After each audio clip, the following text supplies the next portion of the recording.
घर के लोग भी बोलते थे कि देखो वो भी तो नौकरी कर रहा है, उसके पास तो ये गाड़ी, उसके पास ये गाड़ी। मैं कहा कोई बात नहीं, मैं साइकिल से चलूंगा, मुझे अपनी कमाई का एक रोटी मिल जाएगा ना, वही सही है। ये 14 साल में अचानक ऐसा क्या हुआ कि मतलब तुम्हें जॉब छोड़नी पड़ गई? तो एक टाइम ऐसा आया कि मुझे लगा कि अब मुझे यहाँ क्विट कर देना चाहिए। और उस समय ना एक चीज मेरे को क्लिक की थी कि जब मैंने अपनी वाइफ से बोला था कि मैं नौकरी करने जा रहा हूँ, उसने एक बात बोली थी कि रहोगे तुम नौकर। दिनेश, मुझे तुम्हारी बातों से लग रहा है कि सोने को भी अपनी चमक दिखाने के लिए आग में तपना पड़ता है। मेरे दिमाग में था कुछ अपना करना है, लेकिन अब कुछ अपना करने के लिए मैं कहा खाली बैठने से अच्छा कुछ काम किया जाए। तो मैं स्विगी में लग गया। स्विगी में ही कुछ लड़के थे, आपस में हम बात करते थे, तो मैं कहता था स्विगी में काम ज़्यादा दिन करूँगा नहीं, मुझे ना कुछ इंडस्ट्री वगैरह में काम करना है, अपनी इंडस्ट्री बनानी है। तो लोग हंसते थे, लेकिन मैंने कहा अगर आज मैंने स्टार्ट नहीं किया ना तो मेरे अंदर का जो गुब्बारा है ना वो फट जाएगा। लेकिन ये जो तुम्हारी बात है ना, मतलब अगर किसी को एक्स्ट्रा इनकम की अपॉर्चुनिटी मिलती है वो छोड़ता नहीं है। तो ये जो तुम्हारे अंदर क्वालिटी है ना, यही कारण है जो आज तुम यहाँ हो। वह बड़े बड़े जो है कि आर्डर आते थे किसी भी ज्वेलर की, तो मुझे ग्राफ एस्टीमेट बनाना पड़ता था, चाहे वो 5 करोड़ का हो। अगर मैंने 5 करोड़ बना दिया और महीने बनाया तो तुरंत साइन हो जाता था। पूरी फैक्ट्री का हिसाब मिलाया गया मलिक ज्वेलर का, तो सारा हिसाब मिल गया, कहीं पे कोई लूप पोल नहीं था। और मैनेजर ने बोला कि हाँ सब ठीक है। मैं 1 किलो सोने की बार मेरे पास पड़ी हुई है, हिसाब मिल चुका है। रवि भैया, मैं ईमानदारी से आपको बता रहा हूँ कि मैंने ये फैक्ट्री जो लगाई ना, एक सोच है, ये मतलब मेरे जीने का जरिया नहीं है, ये एक सोच है, ये उस इंसान के लिए जो आज परेशान हो रहा है। नमस्कार सभी को, मैं रवि कपूर। आज हम एक नया पॉडकास्ट चैनल शुरू करने जा रहे हैं जिसका नाम है फाउंडर्स जर्नी। जी हाँ, ये फाउंडर्स की जर्नी को दिखाएगा और आपको उन लोगों से मिलवाएगा जिन्होंने अपनी लाइफ में स्ट्रगल किया है और किस तरह उतार चढ़ाव को देखते हुए, हिम्मत ना हारते हुए आज अपने मुकाम पे पहुँचे हैं। ये पॉडकास्ट उन लोगों के लिए है जो लाइफ में कुछ करना चाहते हैं बट हिम्मत नहीं जुटा पा रहे और उनको मोटिवेशन नहीं मिल पा रही। तो इस चैनल में हम लोग लेके आएंगे ऐसे ही मोटिवेशनल पीपल्स को जिन्होंने अपनी लाइफ में बड़े मुकाम हासिल किए हैं, बड़े सपने देखे हैं, उतार देखा, चढ़ाव देखा, फिर उतार देखा, फिर चढ़ाव देखा और आज अपने मुकाम पे हैं। तो मैं आपको आज मिलवाने जा रहा हूँ मिस्टर दिनेश आरडी क्रिएशन के ऑनर से, जिन्होंने अपनी लाइफ जीरो से स्टार्ट की है और आज अपनी फैक्ट्री चला रहे हैं। और जीरो से हीरो मैं इनको कहूँगा क्योंकि इन्होंने लाइफ में बहुत उतार चढ़ाव देखे हैं। दिनेश जी, बहुत बहुत नमस्कार, आपका बहुत बहुत स्वागत है हमारे पॉडकास्ट में। तो आप थोड़ा अपने बारे में बताइए। मेरा नाम दिनेश वरणवाल है, मेरी कंपनी का नाम आरडी क्रिएशन है, जो कि हम सिल्वर ज्वेलरी बनाते हैं 922.5 की। और आज मैं रवि भैया के साथ आया हूँ दी फाउंडर जर्नी पॉडकास्ट में। तो आज हम आपको अपने दर्शकों से मिलवाना चाहते हैं और हम जानना चाहेंगे कि आप अपने जीवन की शुरुआती संघर्ष की कहानी बताएं। बहुत बहुत धन्यवाद रवि भैया। शुरुआत में रवि भैया मैं 2006 में दिल्ली आया था और इंटरव्यू दे के एक सॉफ्टवेयर कंपनी में लगा था। उन्होंने मुझे बोला कि तुम्हारी जगह यहाँ नहीं है सॉफ्टवेयर कंपनी में, तुम्हें मैं एक इंडस्ट्री में भेज रहा हूँ जो कि ज्वेलरी मैन्युफैक्चरिंग करती है। आर मनीष नाम है उसका। शरद भैया थे जिनका सॉफ्टवेयर था। उन्होंने लगा कि मैं बहुत अच्छा लड़का हूँ, इस फील्ड में मैं कुछ कर पाऊँगा, उन्होंने भेजा। मैं उनका आज भी शुक्रगुजार हूँ कि मैं पहली बार जब फैक्ट्री में गया, पहली बार देखा वहाँ पे कि डायमंड, रियल में डायमंड की ज्वेलरी वहाँ बन रही है। अच्छा। मैं तो कभी डायमंड देखा भी नहीं था, गोल्ड देखा भी नहीं था, पहली बार देखा। गोल्ड पहने हुए अपने दादी को देखा, अपनी माँ को देखा, पहली बार वहाँ देखा कि जो चीज़ वो पहन रहे थे वो सामने बन रही है। देखो, ज्वेलरी इंडस्ट्री में एंट्री करना बहुत मुश्किल काम है, बहुत विश्वास के साथ एंट्री मिलती है। और तुम्हें इतनी आसानी से वहाँ एंट्री कैसे मिल गई? मैं बता रहा हूँ भैया, हुआ क्या था उसमें कि जो भी हमारे साथ ना 7-8 लोग थे, इंटरव्यू देने गए थे। ओके। और सबसे बस वो कैलकुलेशन पूछते थे, जैसे टेबल होती है ना, तो वो 12-5 जा, 13-7 जा, ऐसे पूछते थे। अब मेरा आंसर ना सबसे पहले क्लिक करता था। तो वो देखते थे कि यार ये 7-8 लोग हैं और ये अच्छे वेल एजुकेटेड पढ़े हुए हैं, उनमें मैं सबसे पीछे था। मेरे मार्क्स शुरू से बहुत अच्छे नहीं रहे, मार्क्स कम होते थे, लेकिन मैं मेहनत बहुत करता था। मैं लेबोरियस स्टूडेंट था, मैं स्मार्ट तो था नहीं, लेबोरियस था, शुरू से मेहनत करता रहा। तो वो मेहनत का ऐसा नतीजा निकला कि जैसे ही कुछ वो उनके मुंह से निकलता था ना कि 13 7 जा, तो मैं तुरंत आंसर क्लिक होता था कि 13 7 जा ये होता है, 19 6 जा, 19 6 जा ये होता है। अच्छा ठीक है, इस लड़के को साइड करो, बाकी लोगों से पूछ लेते हो। ऐसे करके उन्होंने मुझे चूज किया कि भाई इसकी कैलकुलेशन बहुत अच्छी है। और हमारी लाइन में क्या है कि कोटेशन बनाना, तुरंत ऑन द टिप फटाफट करके काम को खत्म करना होता है कि भाई कितने का हमें ये सामान बन रहा है, कितने का मिल रहा है। मतलब इस चीज को कह सकते हैं कि एक जौहरी ने एक कोयले में से हीरा तराशा है। हाँ बिल्कुल, उन्होंने पहचान लिया कि ये कैलकुलेशन बहुत अच्छी कर लेगा। अब उन 7 लोगों में ना मुझे ही सेलेक्ट किया उन्होंने। भेजा तो उन्होंने 7 लोगों को था भैया ने, पर सेलेक्ट मुझे किया कि चलो ये लड़का ना कैलकुलेशन के लिए बहुत अच्छा है, इसको निकालो पहले। ठीक है। अब मैं फिर उनके साथ बैठने लगा, अकाउंटेंट के साथ। अच्छा मुझे कंप्यूटर भी आता था, कंप्यूटर के सारे कमांड आते थे, मैंने सीखा हुआ था इलाहाबाद में। तो अब जैसे ही ना 200 आदमी थे उनकी फैक्ट्री में, अच्छा। 200 आदमियों का हिसाब मिलाना, पर्चियां निकालना 3 4 दिन पहले लगता था। लेकिन मैं वो काम ना पूरे 1 दिन में करता था। मुझे कंप्यूटर पे बिठा दिया जाता था। आज मुझे कमांड याद है, आप पूछ लो ना कि प्रिंट करने के लिए कंट्रोल पे मारते हैं, आज भी मुझे याद है वो टाइम। तो मेरे पास भैया ना मैं 3 कंप्यूटर एक साथ चलाता था। ओके। हाँ मैं फास्ट था, कंप्यूटर भले फास्ट नहीं था। और कोई कंप्यूटर अगर खराब हो जाता था तो मैं खुद ही उसको ठीक करने लगता था। चाहे रात के 12 बज जाए, मैं लगा रहता था। वो कहते थे घर जाओ, नीचे गार्ड्स होते थे, वो कहते थे कि भैया टाइम हो गया, टाइम हो गया, क्या करो। मैं जाता नहीं था, मैं बिना काम खत्म किए, जब तक काम खत्म ना वहीं रहता था। मतलब जो भी किया लगन से किया, मेहनत से किया, चाहे वो कंप्यूटर था और आज सिल्वर ज्वेलरी बिल्कुल कर रहे हो, हर चीज को डीप में जाके एनालिसिस करके उसका डीप। हाँ मैं आपको एक छोटा सा इंसिडेंट बताता हूँ। एक बार क्या हुआ, मैं शुरू में नया ही था, तो अब मैनेजर लोग थे, उन्होंने माल बेचा, माल चला गया। भैया ने बोला रात को फ़ोन करके कि बेटे जाके वहाँ पे चेक कर लेना जो भी पर्चा वगैरह बनता है, क्योंकि उन्होंने देखा था कैलकुलेशन मेरा बहुत अच्छा है और मैं एकदम नया था, 15 दिन भी मुश्किल से हुए होंगे। तो मैं चला गया, बिल वगैरह मुझे इतना पता नहीं था। मैंने मैनेजर से बोला कि भैया बिल निकाल के दे दो। भैया ने बोला चेक करने के लिए। उन्हें भी लगा कि यार ये अभी नया लड़का आया है, बोल दिया, चलो मैं क्या बिल गलत बनाता हूँ। लेकिन अब भैया ने बोला था, ओनर थे, अब उन्होंने दिया निकाल के। मैं चेक करने लगा। एक जगह मैंने देखा कि उसमें गोल्ड की वैल्यू तो लगी है पर डायमंड की नहीं लगी है। तो मैंने बिना किसी को बताए, मुझे पता था कि वो माल जहाँ गया था, मैं वहाँ पे जा करके उनसे बोला, ये कपूरथला करके है करोल बाग में, कि भैया एक ये रिंग आई है, ये रिंग में ना कुछ डिफेक्ट है। तो भैया ने मुझे भेजा है, एक बार ये रिंग दिखा दीजिए। क्योंकि अगर मैं डायरेक्ट उनको बोलता ना कि ये गलती हो, तो साथ बोलते रिंग बिक चुकी है। तो मैंने ये नहीं बोला कि ये गलती है, मैंने बोला कुछ डिफेक्ट है इसमें। तो तुरंत रिंग निकाली और बोला कि ये है रिंग। तो मैंने कहा भैया इसका ना प्राइस गलत लगा हुआ है, ये रिंग 75,000 रुपये की, उसमें 75,000 रुपये की वो रिंग थी और उसकी वैल्यू लगी थी 9,000 रुपये। 2006 की बात बता रहा हूँ। और मैं जैसे रिंग लेके वहाँ से निकल रहा हूँ, सामने देख रहा हूँ भैया खड़े हैं शोरूम के बाहर ही, वो भी आ रहे थे, उन्होंने भी देख लिया था वो चीज़। तो उन्होंने उसी दिन मुझे बोला कि आज के बाद कुछ भी चीज़ होगी, जब तक दिनेश का साइन नहीं होगा चीज़ आगे नहीं बढ़ेगी। तो जब तक मैं साइन नहीं करता वो चीज़ आगे जाती ही नहीं थी। Very good. तो जैसा कि तुमने बताया कि ज्वेलरी इंडस्ट्री में एंट्री जो है वो एक इंसिडेंट थी। जी जी जी। मतलब ऐसा कोई सपना नहीं था नहीं, कि कुछ बड़े नहीं था होके मुझे ज्वेलरी इंडस्ट्री में जाना है और ऐसा मुझे अपनी इंडस्ट्री लगानी है, ऐसा कुछ भी नहीं था। नहीं भैया, मैंने तो छोटा तो सोची मोची भैया, रवि भैया की छोटी सी नौकरी करूंगा और अपनी छोटी सी लाइफ होगी, बस ऐसे ही जीना है जैसे घर वाले चल रहे हैं। हम लोग गरीब लोग हैं, क्या करेंगे ये सब करके। तो छोटा सा सोचा था यही करने के लिए कि चलो 10-12 हज़ार की नौकरी कर लेंगे, यही लाइफ चलेगी और क्या हो जाएगा, यही सोच के आए थे। तो फिर वहाँ कितने साल काम किया और क्या रही वहाँ भैया 14 साल मैंने काम किया। अच्छा। 14 साल में मैंने बहुत कुछ सीखा और उन्होंने मुझे बहुत कुछ सिखाया, कान पकड़ पकड़ के सिखाया। मैंने कभी बुरा भी नहीं माना इस चीज़ का। कभी अगर मुझे उन्होंने थप्पड़ भी मारा, गाली भी दी, तो कभी नहीं सोचा कि नहीं। मैंने यही सोचा कि अगर मेरे पिताजी होते और ऐसे करते तो मैं क्या करता। और पिताजी भी घर पे मारते थे, ऐसा नहीं है, घर पे भी मैं पिटता था अगर कुछ भी गलत करता था, और वो सबके घर में होता है। तो मैं श्रोताओं को बताना चाहूँगा कि जो दिनेश ने बात कही है कि मुझे मारा पीटा, कान भी पकड़वाया, अगर मेरे फादर होते तो वो भी यही करते। तो आज की मैं जेनजी जनरेशन को कहना चाहूँगा कि अगर आप भी कहीं काम सीख रहे हैं, वहाँ पे आपको कोई नेगेटिव मिलता है और अगर आपका मिशन बहुत बड़ा है, तो ये छोटी चीज़ों को इग्नोर करना सीखो, क्योंकि आज की जेनजी में ना पेशेंस नहीं है। तो हमें पेशेंस रखना है, अपने मिशन पे ध्यान देना है। दिनेश ने बहुत अच्छी बात कही है कि अगर मेरे फादर होते वो अपनी शॉप पे अपनी इंडस्ट्री में मुझे काम करवाते, वो भी यही करते जो उन्होंने किया। तो पेशेंस बहुत ज़रूरी है। हमें अगर कुछ सीखना है, लाइफ में बनना है, तो पेशेंस रखिए प्लीज़।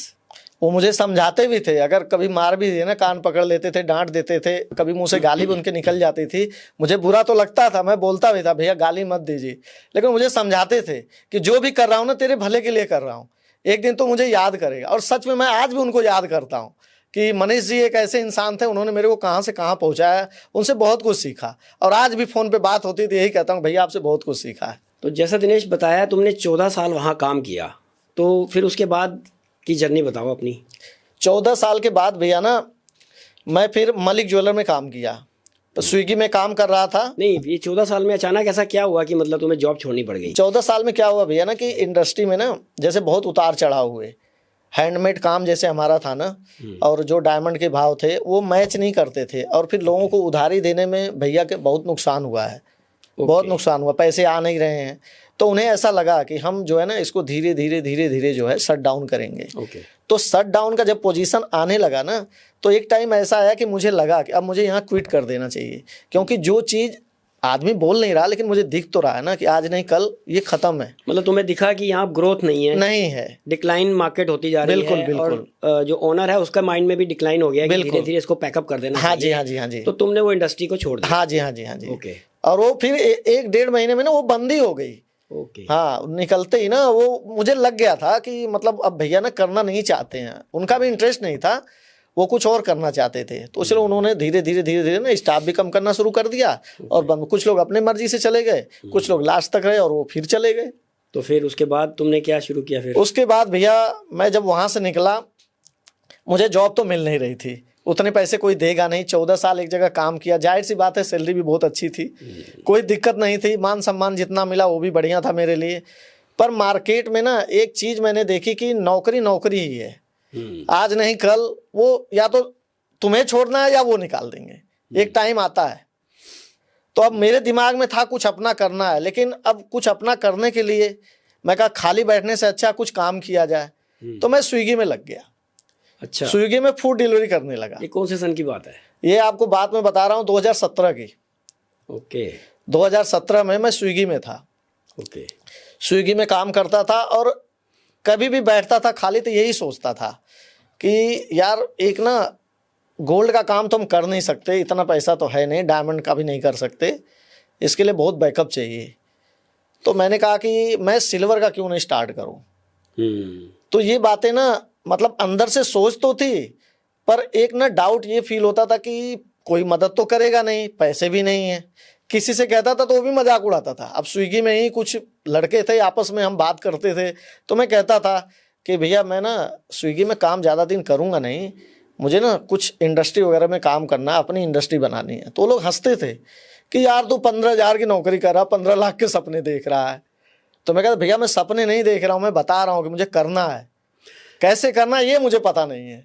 तो यहाँ हमें एक सबक सीखने को मिलता है कि अगर आपके सपने बड़े हैं तो आपको कोई रोक नहीं सकता, कोई बाधा आपको रोक नहीं सकती, पैसा, इमोशंस, कोई भी चीज़ रोक नहीं सकती। हाँ, आपके पास टैलेंट और हौसला जरूर होना चाहिए। आज ऑर्डर करता हूँ मैं, कैपेचिनो से कॉफ़ी मंगाता हूँ, तो वहाँ पे कई बार वो बंदे आ जाते हैं और कहते हैं आपको कहीं देखा है। ओके। और मैं उनको गले से लगाता हूँ और कहता हूँ बैठ, साथ में पियेंगे। और वो भी कहते हैं कि यार वो दिन था जब तुम जो है एक स्प्लेंडर बाइक होती थी और तुम हमारे साथ जो है पार्क में बैठे होते थे और बातें करते थे। हाँ, इंडस्ट्री लगाऊंगा। हाँ, और आज वो वहीं पे है। हाँ, वो वहीं पर है, वो आज भी वही कर रहे हैं। उन्होंने इतनी बड़ी सोच नहीं रखी, तुमने इतनी बड़ी सोच रखी। हाँ। तो आज वो आते हैं ना तो मैं उनको पहचान जाता हूँ कि तू तो मेरे साथ ही था, आजा बैठ। कॉफी मैं अकेले नहीं पीता, उनके साथ पीता हूँ। और वो कहते हैं कि यार तुम कहाँ से कहाँ पहुँच गए, और मैं कहता हूँ भैया सब मेहनत है। तो जब तुमने स्विगी में काम किया, फिर एकदम फिर इस इंडस्ट्री में कैसे एंट्री दोबारा ली? मैं बताता हूँ भैया क्या हुआ ना, एक ये कोइंसिडेंट है, जैसे कहते हैं ना कि कुछ कुदरत होती है। तो कुदरत मैं पहले नहीं मानता था, पर उस दिन मुझे पता चला जब अचानक से मेरे पास मलिक ज्वेलर से नितिन मलिक का फ़ोन आया। नितिन सर वहाँ के ओनर हैं, तिलक नगर, यशपाल मलिक जी के बेटे। ओके। तो मैं वहाँ पे सामान देता था, अब मैं मार्केटिंग भी करता था। अब 14 साल मैंने इसमें काम किया था, तो जाहिर सी बात है लोग जानते थे। जितने भी बड़े बड़े ज्वेलर थे, चाहे पीसी ज्वेलर के हों, सचिन भैया, नितिन भैया, चाहे ब्लूज के हों, चाहे ये मेहरा सन्स हो, चाहे ये नारंग भैया हो, रमेश नारंग, हजोरी लाल, तो सब लोगों से ऐसे बातचीत थी, साथ में उठना बैठना। नूतन दास यहाँ आपका ये समझ लो बॉम्बे में है, ठीक है, उमेश भैया। तो ये मतलब ये लोग ऐसे थे ना कि मतलब मिल के ऐसा लगता था कि हाँ हम एक नॉर्मल इंसान से मिल रहे हैं। मतलब इतने बड़े होने के बाद भी उनको लगता था हाँ, कि एकदम भैया इतने डाउन टू अर्थ लोग हैं। मैं देखता था, मैं कहता था इतना सब कुछ है, शाहरुख खान जैसे उनके क्लाइंट हैं, लेकिन ऐसे बैठ के बेटे चाय लो, कुछ खाया कि नहीं सुबह से, ऐसे लगता था कि यार कितने अच्छे लोग हैं। और जरा सा पैसा आजकल मैं देखता हूँ लोगों के पास आता है तो कैसा घमंड हो जाता लोगों को कि यार ये तो कैसा आदमी है, नीचे का है। पर ऐसा मैंने देखा है, मैं थैला उठा के चल रहा हूँ, उन्हें बड़ा मजा आ रहा है, वो बातें कर उन्हें मजा आ रहा है। बेटा तू क्या करता है, अच्छा कब से कर रहा है, चीजें पूछते थे, मुझे अच्छा लगता था कि यार देखो कितनी इज्जत मिल रही है और कितने अच्छे लोग हैं ये। तो ये चीज ना मतलब मैंने देखा कि बड़े लोग ऐसे बड़े नहीं है, उनका नेचर इतना अच्छा है और वो वास्तव में डाउन टू अर्थ है। जैसे हमें लगता है ना वो बड़े हैं, वो बड़े नहीं है, वो डाउन टू अर्थ हैं। उन्हें पता है, उन्होंने सब कुछ देखा हुआ है, इसलिए आज वो बड़े हैं। और ये हर इंसान को भी सोचना चाहिए। मैं बता रहा हूँ आपको कि कुदरत क्या होती है कि अचानक से क्या हुआ ना कि नितिन सर का फोन आया। उन्हें किसी चीज में ना कोई डाउट था, हमने सामान बेचा हुआ था तो उनके पास मेरा नंबर एक था, तो उन्होंने कंपनी में किया होगा, शायद किसी ने उठाया नहीं या किसी ने हेल्प नहीं की होगी, तो मेरे पास फोन आ गया कि तुमने ये सामान दिया था, इसमें समझ में नहीं आ रहा कि ये डायमंड जो लगे हुए हैं इसमें कितने पीस हैं और क्या हैं, और मंगलसूत्र में जो है, जो तुमने मंगलसूत्र दिया है तो इसमें जो बीट्स है कितनी है। तो मुझे आज भी याद है, मैंने उनको बताया था कि भैया बीट्स गिन लो आप, 35 बीट्स है, 350 मिली। तो उन्होंने गिना, कहा हाँ यार 35 ही है, 350 मिली। उन्होंने लेस कर लिया, ठीक है। अब इसके बाद उन्होंने पूछा कि ये तेरे से सेट लिया था, इसमें डायमंड, वो भी मुझे याद था कि 1.5 सेंट के डायमंड है, 334 पीस लगे हैं, तो ये उसका वेट है, आप निकाल लो। तो उन्होंने कहा ठीक है, अब तू है कहाँ पे। तो मैं बोला भैया मैं तो इंडस्ट्री छोड़ दिया, मैं काम नहीं कर रहा। तो बोले क्यों, तू मेरे से बात करता, तू आ मिलने। मैं कहा नहीं भैया अब मेरा ना मन उठ गया, मैं स्विगी में हूँ, ठीक हूँ, कोई दिक्कत नहीं। अच्छा स्विगी में मैं काम कर रहा हूँ, 9,000 रुपये तो किराया रूम का, ठीक है। बेटी मेरी पढ़ रही स्कूल में, मैं ये भी सोच रहा हूँ यार 9,000 किराया दे दूंगा, 3,000 उसकी फीस है, 12,000। फिर मैं सोच रहा हूँ 3,000 में खाऊंगा क्या। फिर मैंने सोचा चलो जो होगा देखा जाएगा। अब उधर वो भी बुला रहे हैं, अब मेरे दिमाग में ये सब चीजें चल रही हैं कि यार 14 साल काम करके मुझे मिला क्या। आज वो कहाँ पे है, मैं कहाँ पे हूँ, नाम तो उन्हीं का चल रहा है। अब कोई मुझे अगर जानता है तो आर मनीष के नाम से जानेगा, दिनेश बर्दवाल के नाम से कोई नहीं जानेगा। तो फिर मैं स्विगी में काम कर रहा हूँ, अभी फिर भैया के पास जाऊंगा, फिर वही। अब मैं फिर घर आके ना रात भर सोचता था क्या बोलूं। रात को भी फोन आता था नितिन सर का, कहाँ है, आया नहीं, कहाँ है, आया नहीं। अब मैंने कहा चलो एक बार मिल के ही आता हूँ। संडे का दिन था, मुझे आज भी याद है, मई का महीना, संडे का दिन। मैं गया, स्विगी का बैग मेरे पास है, स्प्लेंडर बाइक है। अच्छा डिलीवरी करने जा रहे थे तुम। तो मैं चला गया बाहर रखा, स्विगी का बैग उठाया, लेके अंदर जा रहा हूँ। गार्ड बोला कहाँ जा रहे हो, मैंने बोला नितिन सर ने बुलाया है। नितिन सर ने सामान दे दो, नहीं सामान नहीं है, मिलने बुलाया है। तुमको मिलने बुलाया, मैंने कहा हाँ बात कराओ। मैं बात कराया, सर का नंबर था, उन्होंने उठाया फ़ोन, नीचे बैठे थे बेसमेंट में, बोला हाँ लेके उसको आओ। वो लेके गार्ड मुझे जा रहा, और मैं सोच रहा हूँ कि इतने बड़े शोरूम में मैं माल बेचने कभी आता था, आज स्विगी का डब्बा लेके जा रहा हूँ और सारे देख रहे हैं स्टाफ। उनके पास 40 तो फीमेल स्टाफ और 20-22 मेल थे। उस समय की बात बता रहा हूँ, ये बात है समझ लो आप 2017 की। 2017 मई। मैं गया, नीचे बैठे हुए थे, बोले अरे तू तो स्विगी में क्यों चला गया, तू तो इतनी अच्छी जगह काम कर रहा था, क्या हो गया तुझे। मैं बोला कुछ नहीं भैया, बस अब मुझे लगा कि क्विट करना ही है, भैया भी बंद ही कर रहे हैं काम, तो कुछ अब धीरे धीरे बंद ही हो रहा है, आदमी भी कम हो रहे हैं और उनका भी इंटरेस्ट है नहीं अब इन चीज़ों में, तो वो बंद ही कर देंगे। तो मुझे लगा अब मुझे हट जाना चाहिए वहाँ से। बोले नहीं नहीं मैं एक काम करता हूँ, मैं यहाँ पे ना फैक्ट्री शुरू कर रहा हूँ, तो मुझे तेरी ज़रूरत है, तो इतने दिन काम क्या, तुझे एक्सपीरियंस है, उसको यहाँ लगा, स्विगी में क्या कर रहा है। देखो मैं तुम्हें रोकूंगा तुमने सपना देखा कि मुझे अपना कुछ करना है, और एक स्पिरिचुअल बंदा जब एक सपना देखता है तो भगवान कैसे उसको रास्ता दिखाता है। हाँ रवि भैया, ये बात आपकी बिल्कुल सही है। तो तुम्हारे सपने को भगवान ने देखा कि ये बंदा हाँ जी, अच्छा हाँ जी, है, हाँ जी, हाँ जी, हाँ जी, कभी विश्वासघात नहीं किया, सीधा सिंपल बंदा है, अगर हाँ काम जी। नहीं है तो इतना ऊपर जाने के बाद भी स्विगी में काम कर रहा है, तो उन्होंने बोला ले बेटा जा। बिल्कुल सही बात है। ये मैं गया, ये बात मैंने भैया को बोली। मैंने कहा भैया आपको मेरा ही नंबर क्यों मिला आज? कहे कि यार मैं फंस गया था, और मैं जब जब फंसता हूँ तेरे को ही फोन करता हूँ, जवाब तो तू ही देता है, तो आज भी मैंने तुझे ही फोन किया। लेकिन मुझे ये नहीं पता कि तू वहां से काम छोड़ चुका है और स्विगी में लगा है। अच्छा ये बात ना मुझे थोड़ी सी ना एक वहां पे ये भी लगा, एक बार मैं सोच सोच के क्यों आया इनके पास, उसका भी रीजन बता रहा हूँ। मैंने जब काम छोड़ा, क्लाइंट है तो आर मनीष का ही ना, तो एक चीज ने मेरे को गलत लगी, मैं आज बता रहा हूँ कि उस समय भैया को भी लगा कि ये मेरे यहाँ से छोड़ के वहां चला गया, पर ऐसा कुछ भी नहीं था। मैंने फ्यूचर देखा। फ्यूचर में क्या देखा कि ये फैक्ट्री धीरे धीरे जैसे हो रहा है ना, ये बंद हो जाएगी। तो मुझे या तो कहीं पे जाना ही पड़ेगा, तो इससे अच्छा अभी चला जाऊं, बाद में जाने से अच्छा अभी चला जाऊं।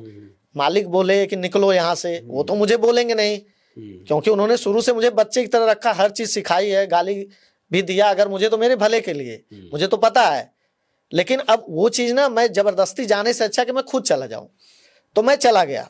अच्छा अब होता क्या है ना कि जैसे एक डाउट होता है मन में कि आप देखो सीधे बंदे के साथ ना डाउट हमेशा रहता है हाँ, कि मैं कोई गलती से गलत, गलती हाँ, ना बस करूं। बस रवि भैया यही चीज कि अगर मेरी इस बात को गलती माना जाएगा तो कल को मेरे जितने साल की हाँ, मेहनत है उसके ऊपर दाग ना लग जाए। दाग ना लग जाए। तो भाई जबकि वो फैक्ट्री बंद हो चुकी है, हाँ जी, हाँ जी, और फिर भी तुम डाउट ले रहे थे हाँ, कि कहीं ये सोचे ना कि भाई मेरी पार्टी के पास बस सारे ये, ढेर हाँ, के वहां ना चले जाए। बस बस मतलब ये तुम्हारी अंतरात्मा थी जो सुन हाँ, रही थी और कह रही थी कि मैं हाँ, कहीं गलत ना हूं, जबकि हाँ, फैक्ट्री तो बंद हो गई है। हाँ हाँ, तो ये चीज ना मुझे अंदर कचोट रही थी कि यार मुझे करना चाहिए नहीं करना चाहिए। फिर मैंने क्या किया ना, मैडम को फोन लगाया, वो गाँव में थे, गर्मी की छुट्टियां हो गई थी, बच्चे चले गए थे, मैं अकेला ही था गाँव में। फोन लगा, मैंने कहा ऐसी सी बात है, वो बुला रहे हैं। तो उसने एक बात मेरे को बोली कि तुम कुछ भी कर लो, किसी के लिए कर लो, रहोगे नौकरी। तो दिनेश जी जब आप मलिक ज्वेलर्स पे गए और आपने जैसे बताया कि मैं स्विगी का बैग लेके वहाँ पे गया और गार्ड ने अंदर जाने नहीं दिया, तो जब आप मलिक जी से मिले तो क्या रहा वहाँ पे पहला इंप्रेशन? भैया मैं जब अंदर गया, वहाँ देखा, शोरूम में तो मैं जाता रहता था, नीचे भी जाता था, नीचे उनका ऑफिस होता था, मुझे आज भी याद है। वहाँ गया, भैया ने बड़े प्यार से बिठाया और चाय कॉफ़ी मंगाई। बोला तू सुबह से कुछ खाया नहीं खाया, उन्हें पता है सब चीज़, मेरा शेड्यूल उनको पता था कि ये सुबह निकलता है तो रात को ही घर जाता है, क्योंकि मैंने उनको फ़ोन पे बताया था। तो मैंने कहा नहीं भैया मैंने खाया है। फिर भी वो घर में ले गए, मम्मी से मिलवाया। अच्छा। हाँ, इसके बाद खाना घर का दिया खाने के लिए, और वो जगह दिखाई जहाँ छत पे उनका कारीगर एक था उस समय। अच्छा। उन्होंने कहा कि देख एक कारीगर है, लेकिन हम फैक्ट्री जगह दूसरी लगाएंगे, बड़ी फैक्ट्री लगानी, लेकिन शुरुआत हमें यहीं से करनी है। ओके। तो अभी तू आज से या कल से आ, लेकिन तू स्विगी में काम नहीं करेगा।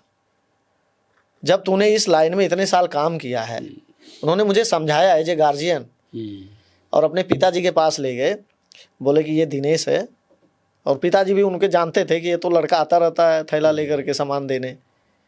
तो क्या हो गया, उन्होंने कहा कि उनका आदमी है, तू क्यों रख रहा है?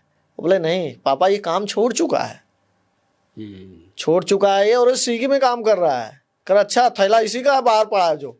बोले हाँ इसी का है। बोले तो स्विगी में काम करे तो यहाँ पे क्यों?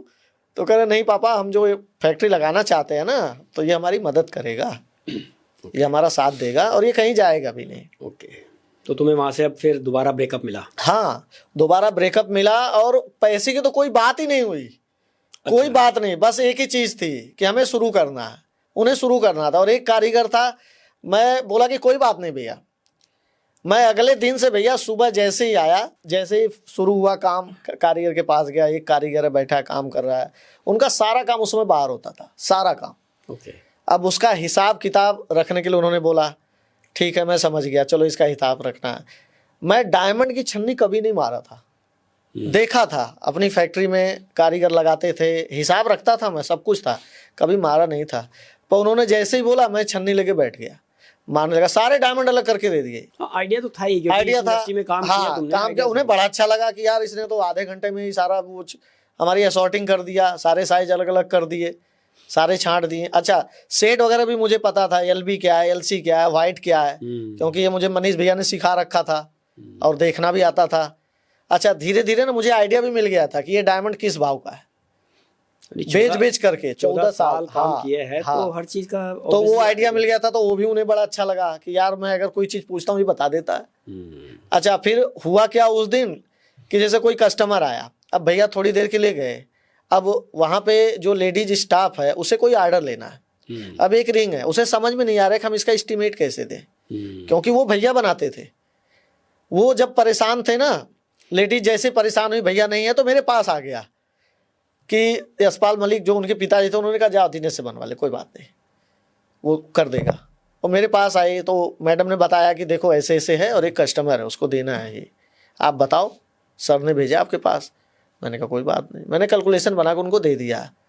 मुझे अभी भी याद है 1,37,000 रुपये की वो रिंग थी और मैंने बना के दिया, और वो एक ही घर में 3 रिंगें गई। अच्छा। वो सर आए 2 घंटे बाद, कहीं गए हुए थे, आए, उन्होंने देखा, पूछा, उन्होंने कहा कि यार ये तूने बिल्कुल एक्यूरेट कैसे बनाया। मैंने कहा कि भैया मैं यही तो करता था, मेरा काम यही था। मैं बड़े बड़े जो है कि आर्डर आते थे किसी भी ज्वेलर के, तो मुझे रफ एस्टीमेट बनाना पड़ता था, चाहे वो 5 करोड़ का हो। अगर मैंने 5 करोड़ बना दिया और मैंने बनाया तो तुरंत साइन हो जाता था सर का, भैया तुरंत साइन कर दे। किसने बनाया? दिनेश ने ना, साइन कर दो। जॉब कार्ड बनाता था, दिनेश ने बनाया, साइन कर दो। क्योंकि उन्हें पता था गलत करेगा ही नहीं, क्योंकि मैं हर चीज़ ने चेक करके करता था। और आज भी रवि भैया ना, मैं कैलकुलेशन करता हूँ ना, तो मैं कैलकुलेटर पे देखता ही नहीं। हाँ, कैलकुलेशन मेरी ऐसी चलती है, मुझे पता है, मैं इतना कैलकुलेशन कर चुका हूँ कि मुझे कैलकुलेटर पे देखने की जरूरत नहीं पड़ती है, मुझे कीबोर्ड पे देखने की जरूरत नहीं है। अगर मैं काम कर रहा हूँ तो इतना काम कर लिया है। तो ये चीज़ ना उन्हें बड़ा अच्छा लगता था कि यार एक तो स्पीड इसके पास इतनी है, एक्यूरेसी इतनी है, जो चीज़ जितने का बोलता है 1,000-2,000 रुपये वो कम में आएगा, पर ऊपर नहीं जाएगा वो, क्योंकि मैं पहले ही उतना पॉइंट लेके चलता था कि भाई कस्टमर का जो बजट होता है ना, क्योंकि मैंने बना रखा था, उसके लिए गालियाँ भी सुन रखी थी, मार भी खाया था, तो वो चीज़ें मुझे याद रहती थी कि मनीष भैया समझाते थे कि बेटा जो कस्टमर का बजट है ना उसके नीचे काम करना है, ऊपर नहीं जाना, क्योंकि तू ऊपर जाएगा ना तो उसका बजट वही है ना, तो वो ऊपर जाना नहीं चाहता है, नीचे मिलेगा तो वो खुश हो जाएगा। तो मैं आज के यूथ को ये कहना चाहूँगा कि फाइंड डायमंड इन यू। हर एक के अंदर एक डायमंड क्वालिटी होती है, बस उसको पहचानने वाला चाहिए। अगर आप यूं ही भटकते रहेंगे इधर उधर तो हो सकता है आपको वो इंडस्ट्री ना मिले, बट हमें कोशिश लगातार करनी चाहिए। हो सकता है कभी कोई हमें मिल जाए जिसको एक डायमंड की तलाश हो और वो आपके अंदर हो।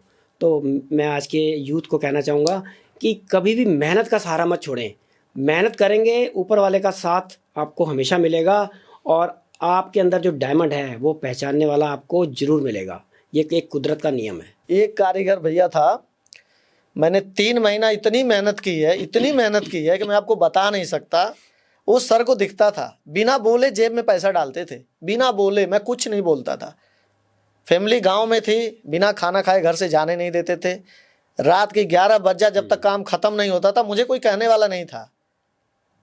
सिर्फ सर के अलावा, भैया के अलावा बड़े सर, वो भी देखते थे कि यार इतना मेहनती लड़का हमने क्यों नहीं देखा आज तक, और हमारे यहाँ कोई है क्यों नहीं। उनके यहाँ कम से कम 150 का स्टाफ, कोई ऐसा था ही नहीं। मैं एक आपको कोई इंसिडेंट बताता हूँ वहाँ का। एक बार क्या हुआ, दरवाजे पड़े हुए थे, लकड़ियों का काम था उनका पहले, जहाँ मैं फैक्ट्री लगानी थी वहाँ कम से कम 400 दरवाजे थे, 400 दरवाजे। और सर ने क्या किया कि किसी को नहीं भेजा, मुझे आए हुए मुश्किल से 20-25 दिन हुए थे। बोला कि दिनेश इनके साथ जा और दरवाजे की कीमत तय कर और इनको दे दे। मैंने कहा ठीक है। मैं चाबी लिया, मीनाक्षी गार्डन वहीं पास में ही है, तिलक नगर इस तरफ है, मीनाक्षी गार्डन इधर है। मैं चला गया, मैं कहा ठीक है। वहाँ गया, कंट्रैक्टर देखा दरवाजे, बोला कि भैया हर दरवाजे में आपका 200 रुपये फिक्स है, मैं जो बोलूँ आप वो बोलना। मैंने बोला अच्छा, 200 रुपये से मेरा क्या होगा? तो बोला क्यों, 200 रुपये कम है, चलो 500 रुपये। मैंने कहा अच्छा 500 रुपये कितना बन जाएगा मेरा 400 दरवाजे में? बोला अरे यार तुम्हारा बहुत पैसा बनेगा। मैं तो बोला उस पैसे का करूँगा क्या? अच्छा, क्या करूँगा मैं उस पैसे का, ये तो बता दो। और मुझे पैसा चाहिए किस लिए? मुझे तो यहाँ पैसे मिलते हैं काम करने के, और मैं काम ही करने आया हूँ। मुझे नहीं चाहिए भैया ये हराम के पैसे, आप रखो, जितनी कीमत है उतनी लगाओ आप, मुझे नहीं चाहिए। लेकिन ये जो तुम्हारी बात है ना, मतलब अगर किसी को एक्स्ट्रा इनकम की अपॉर्चुनिटी मिलती है वो छोड़ता नहीं है। तो ये जो तुम्हारे अंदर क्वालिटी है ना, यही कारण है जो आज तुम यहाँ हो। मतलब हमें अपनी क्वालिटी का ही नहीं पता होता कि हमारे अंदर क्वालिटी क्या है। जैसे तुमने कहा कि मुझे पैसे मिलते हैं, मैं इसका क्या करूं, तो तुम्हारे हिसाब से वो हराम की कमाई है, लेकिन लोगों के हिसाब से वही मेहनत है कि ये तो मेरा हक है, ऊपर के पैसे बनाना मेरा हक है। यही सबसे बड़ा आज मिथ चल रहा है। रवि भैया, मैंने ना ज़िंदगी में बड़े उतार चढ़ाव देखे हैं। मैं आज आपको एक बात बताता हूँ। हमारे जो बाबा थे, मैं बचपन की बात आपको बता रहा हूँ, तो उन लोगों ने क्या किया था कि गांव में जो ज़मीनें होती हैं ना, जो किसान होते हैं, अनाज ले आए। मैं आपको घर की बात बता रहा हूँ, जॉइंट फैमिली थी। अनाज ले आते थे, बहुत ही कम रेट में खरीदते थे। उनके बच्चे एक चॉकलेट के लिए रोते थे, और जब वो रोते हुए दादी उसकी लेके जाती थी ना, तो मुझे बड़ी तकलीफ होती थी देख करके कि ये क्या हो रहा है। मतलब ये पैसा किस काम का है, मैं ये सोचता था उस समय। मतलब किसी चीज़ की कमी नहीं थी घर में, जॉइंट फैमिली थी, सब लोग कुछ ना कुछ करते थे। हम लोग छोटे छोटे थे, हम लोग भी स्कूल जाते थे, देखते थे। हमारी भी आर्थिक स्थिति बहुत अच्छी नहीं थी, लेकिन ये जो करते थे ना, ये देख के तकलीफ होती थी कि ये क्या हो रहा है। मतलब अनाज इनका, मेहनत इनकी, सिर्फ मजबूरी इतनी है कि इनको पैसा चाहिए, और वो बेचने आ रहे हैं, वो भी दाम सही नहीं मिल रहा। ये बहुत गलत है। मैं गले में से पैसा चुरा के ले जाता था, चुपके से रास्ते में भागते हुए जाता था, दे करके आता था, ठीक है। और घर आता था, मार भी खाता था, क्योंकि बाबा को पता चल जाता था कि ये गया है पैसे ले करके। वो देखते थे कि ये है हमारे घर में ऐसा, कि ये ऐसे ही करेगा। मुझे लोग दुकान पे नहीं बैठने देते थे, क्योंकि मेरा दिल ही ऐसा था। मैं अंदर से ना सोचता हूँ कि नहीं, हमें गलत नहीं करना है किसी के साथ भी। मतलब अपनी अंतरात्मा ही नहीं मानती, नहीं मानती, नहीं मानती भैया। कुछ भी अगर मैं करता हूँ ना, मैं कुछ अगर गलत सोचूं भी ना, तो यही सोचता हूँ यार ये गलत है, नहीं नहीं करना। क्योंकि कोई देखे ना देखे, कुदरत देख रही है, वो देगी ही देगी। मैंने अपने घर में ना सबको देखा है बर्बाद होते हुए, जिन्होंने भी गलत किया है। तो मैंने उससे सीख ली कि भाई ऐसे काम नहीं करना जिंदगी में। कुछ भी करो, नेचर देख रही है, वो देगी जरूर, आज नहीं कल देगी, पर देगी जरूर। तो यहाँ पे हमें एक सीख मिलती है कि अगर हमारी अंतरात्मा नहीं मानती कुछ गलत करने को, और हम मानते हैं कि ऊपर वाला है, तो कहीं ना कहीं वो इफेक्ट होगा ही होगा। और अगर जो शॉर्टकट लेते हैं, उनको लगता है कि आज मैं अमीर हो गया, आज मैंने उसको बेवकूफ़ बना लिया, आज मैंने ये बहुत बड़ा तीर मार लिया, लेकिन आप लॉन्ग टर्म देखेंगे उनका कोई वजूद नहीं है। वो बिल्कुल डाउन आ चुके हैं, और मेहनत करने वाले धीरे धीरे ऊपर जा रहे हैं। मैं बताता हूँ भैया, हमारे साथ के ही लोग थे, सब लोग मजाक उड़ाते थे कि क्या करेगा, कंप्यूटर चलाता है, माल बेचता है, लेकिन कर क्या लेगा। आज की डेट में भैया वही लोग हमसे नौकरी मांग रहे हैं कि भैया तुम हमें रख लो, हमें दे दो, जबकि उस समय हमसे भी ज़्यादा पैसे वो कमाते थे। गलत हो या सही हो, पर कमाते थे वो। इधर भी कमाते थे, उधर भी कमाते, हमें उससे मतलब ही नहीं है, और ना बोलना है। लेकिन मैं देखता था, तकलीफ होती थी, लेकिन मैं नहीं बोलता था कि ठीक है। घर के लोग भी बोलते थे कि देखो वो भी तो नौकरी कर रहा है, उसके पास तो ये गाड़ी, उसके पास ये गाड़ी। मैं कहा कोई बात नहीं, मैं साइकिल से चलूँगा, पर मुझे नहीं चाहिए। मुझे अपनी कमाई का एक रोटी मिल जाएगा ना, वही सही है।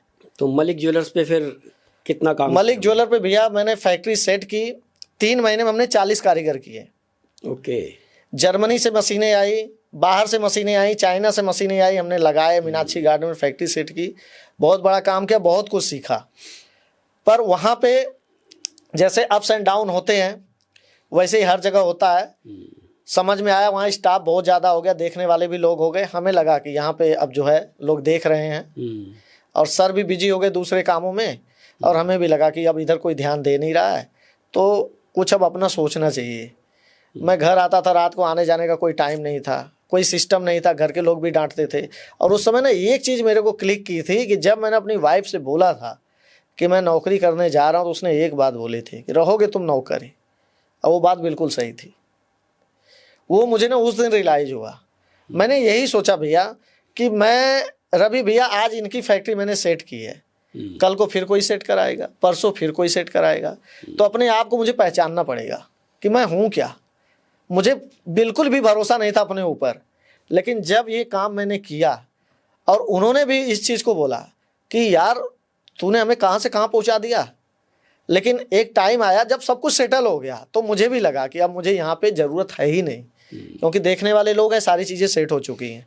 तो मुझे यहाँ से चले जाना चाहिए, क्योंकि आदमी बोले उससे पहले ही आप निकल लो और इज्जत से जाओ तो ज़्यादा बढ़िया है, क्योंकि वो बोले क्या कर रहे हो क्या नहीं कर रहे हो, इससे अच्छा। इसलिए रवि भैया मैंने सोचा ना अब कुछ अपना करेंगे। अच्छा, तो कौन और एक चीज़ और बताता हूँ आपको, ये सब बीच में ना, जैसे मैंने कभी बोला भी काम छोड़ने के लिए, किसी ने बोला नहीं। जो उनके सर हैं, भगवान उनको आत्मा को शांति दे, बहुत उन्होंने बेटे की तरह मुझे माना, यशपाल मलिक जी, ठीक है, मैं उनका नाम लूँगा, बहुत अच्छे इंसान थे। और मैं आपको एक कोइंसिडेंट बताता हूँ क्या हुआ। एक बार पूरी फैक्ट्री का हिसाब मिलाया गया मलिक ज्वेलर का, तो सारा हिसाब मिल गया, कहीं पे कोई लूप पोल नहीं था। और मैनेजर ने बोला कि हाँ सब ठीक है। मैं कभी मैनेजर नहीं बन पाया, हाँ हमेशा सबके नीचे ही काम किया, क्योंकि मैं मजदूर करने में अच्छा लगता था, मुझे मजदूरी कर रहा हूँ, डाउन टू अर्थ ही मेरे को मज़ा आता था कि भाग भाग के काम करो, लेबरों के साथ रहो, अच्छा लगता था। तो सारा हिसाब मिला लिया भैया, मैं 1 किलो सोने की बार मेरे पास पड़ी हुई है, हिसाब मिल चुका है, और मेरे मन में चल रहा है कि मैं क्या करूं। हिसाब तो मिल गया, दूंगा तो गलत, नहीं दूंगा तो गलत। अच्छा, उस 1 किलो को छोड़ने के बाद सब हिसाब मिल चुका है भैया, उसको मैच नहीं किया? नहीं, वो मेरे तिजोरी में पड़ा हुआ है, सब हिसाब भी मिल गया है, और मैं खाना खा रहा हूं, लेकिन निवाला मुंह में जा रहा है और अंदर चल रहा है कि मैं क्या करूं। मैं बहुत सोचा भैया कि रहने देता हूं, रख देता हूं। फिर मैंने सोचा कि मैं करूंगा क्या, ये मेरे किस काम का है, और ये मेरा है क्यों नहीं, ये मेरा है ही नहीं। जब मेरी दादी ने मुझे बचपन में सिखाया था कि दूसरे का सोना अपने लिए मिट्टी समझना, ये सिखाया था, वो मुझे आज भी याद है कि दूसरे का सोना अपने लिए मिट्टी। मैंने कहा दादी ने मुझे सिखा दिया था, ये मुझे नहीं करना, मेरे संस्कार ऐसे नहीं है। मैं भैया उठाया बार को, लेके गया सर के पास, ऐसे टेबल पे रखा। सर करें ये कहाँ से आया? मैंने कहा सर सारा हिसाब मिल गया, लेकिन ये पड़ा हुआ है मेरे पास। सबको बुलाया, पूरे स्टाफ को बोला ये है लड़का, आज अगर कंपनियां चल रही हैं तो इसके ऐसे लड़कों की वजह से चल रही हैं। देखो सारा हिसाब मिल गया, क्या जरूरत थी इसको देने की, देखिए देखो लेके आया। और फिर सर को बुलाया, नितिन सर को, बताया कि देखो दिनेश ने दिया। जाते जाते भैया मैंने वो भी, मतलब मेरे पास पड़ा था, और उसी दिन की बात है, मैंने दिया और सर को बोला कि सर अब ना यहाँ पे सब कुछ सेट हो चुका है, अब मुझे मेरी यहाँ वैसे ज़रूरत नहीं है। उन्होंने बोला कि नहीं तो कहीं नहीं जाएगा। लेकिन फिर धीरे धीरे काम करते करते ना, मुझे एक टाइम आया जब मुझे लगा कि मुझे अपना कुछ करना चाहिए अब, तब मैं वहाँ से हटा। लेकिन उनके बहुत एहसान है भैया मलिक ज्वेलर के। उस समय मेरे पास बहुत तंगी थी, उन्होंने, बता तो रहा हूँ कि बिना बोले जेब में पैसे डाले। मैं तो सोचा भी नहीं था कि मुझे इतने पैसे चाहिए। मैं रात को काम कर रहा हूँ, नितिन सर आते थे, उनका स्कूल बन रहा था गुड़गांव में, दिल्ली पब्लिक स्कूल DPS। उन्होंने मुझे ऑफर भी किया था कि तू अपने बच्चों को मेरे स्कूल में पढ़ाएगा, मैं कोई पैसे नहीं लूँगा, मेरे बच्चों के साथ तेरे बच्चे पढ़ेंगे। लेकिन मैंने कहा नहीं भैया, मैं मेहनत करके अपने बच्चों को पढ़ाऊँगा, मैं DPS में नहीं डालूँगा।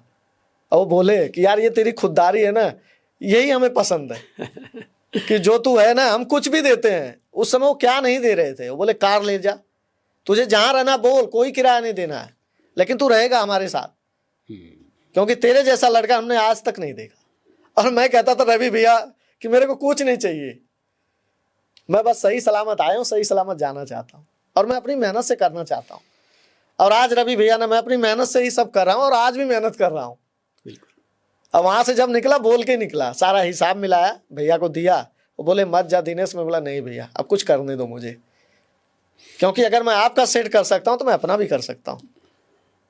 तो फिर उसके बाद अपनी इंडस्ट्री के बारे में सोचा तुमने? हाँ, अपनी इंडस्ट्री के बारे में सोचा भैया। मैं सीधा वहाँ से निकला, मैंने घर पे भी नहीं बताया कि मैंने काम छोड़ा है, मैडम को फ़ोन नहीं किया, मैं सीधा वहाँ से निकला और सीधे जो है आया करोल बाग।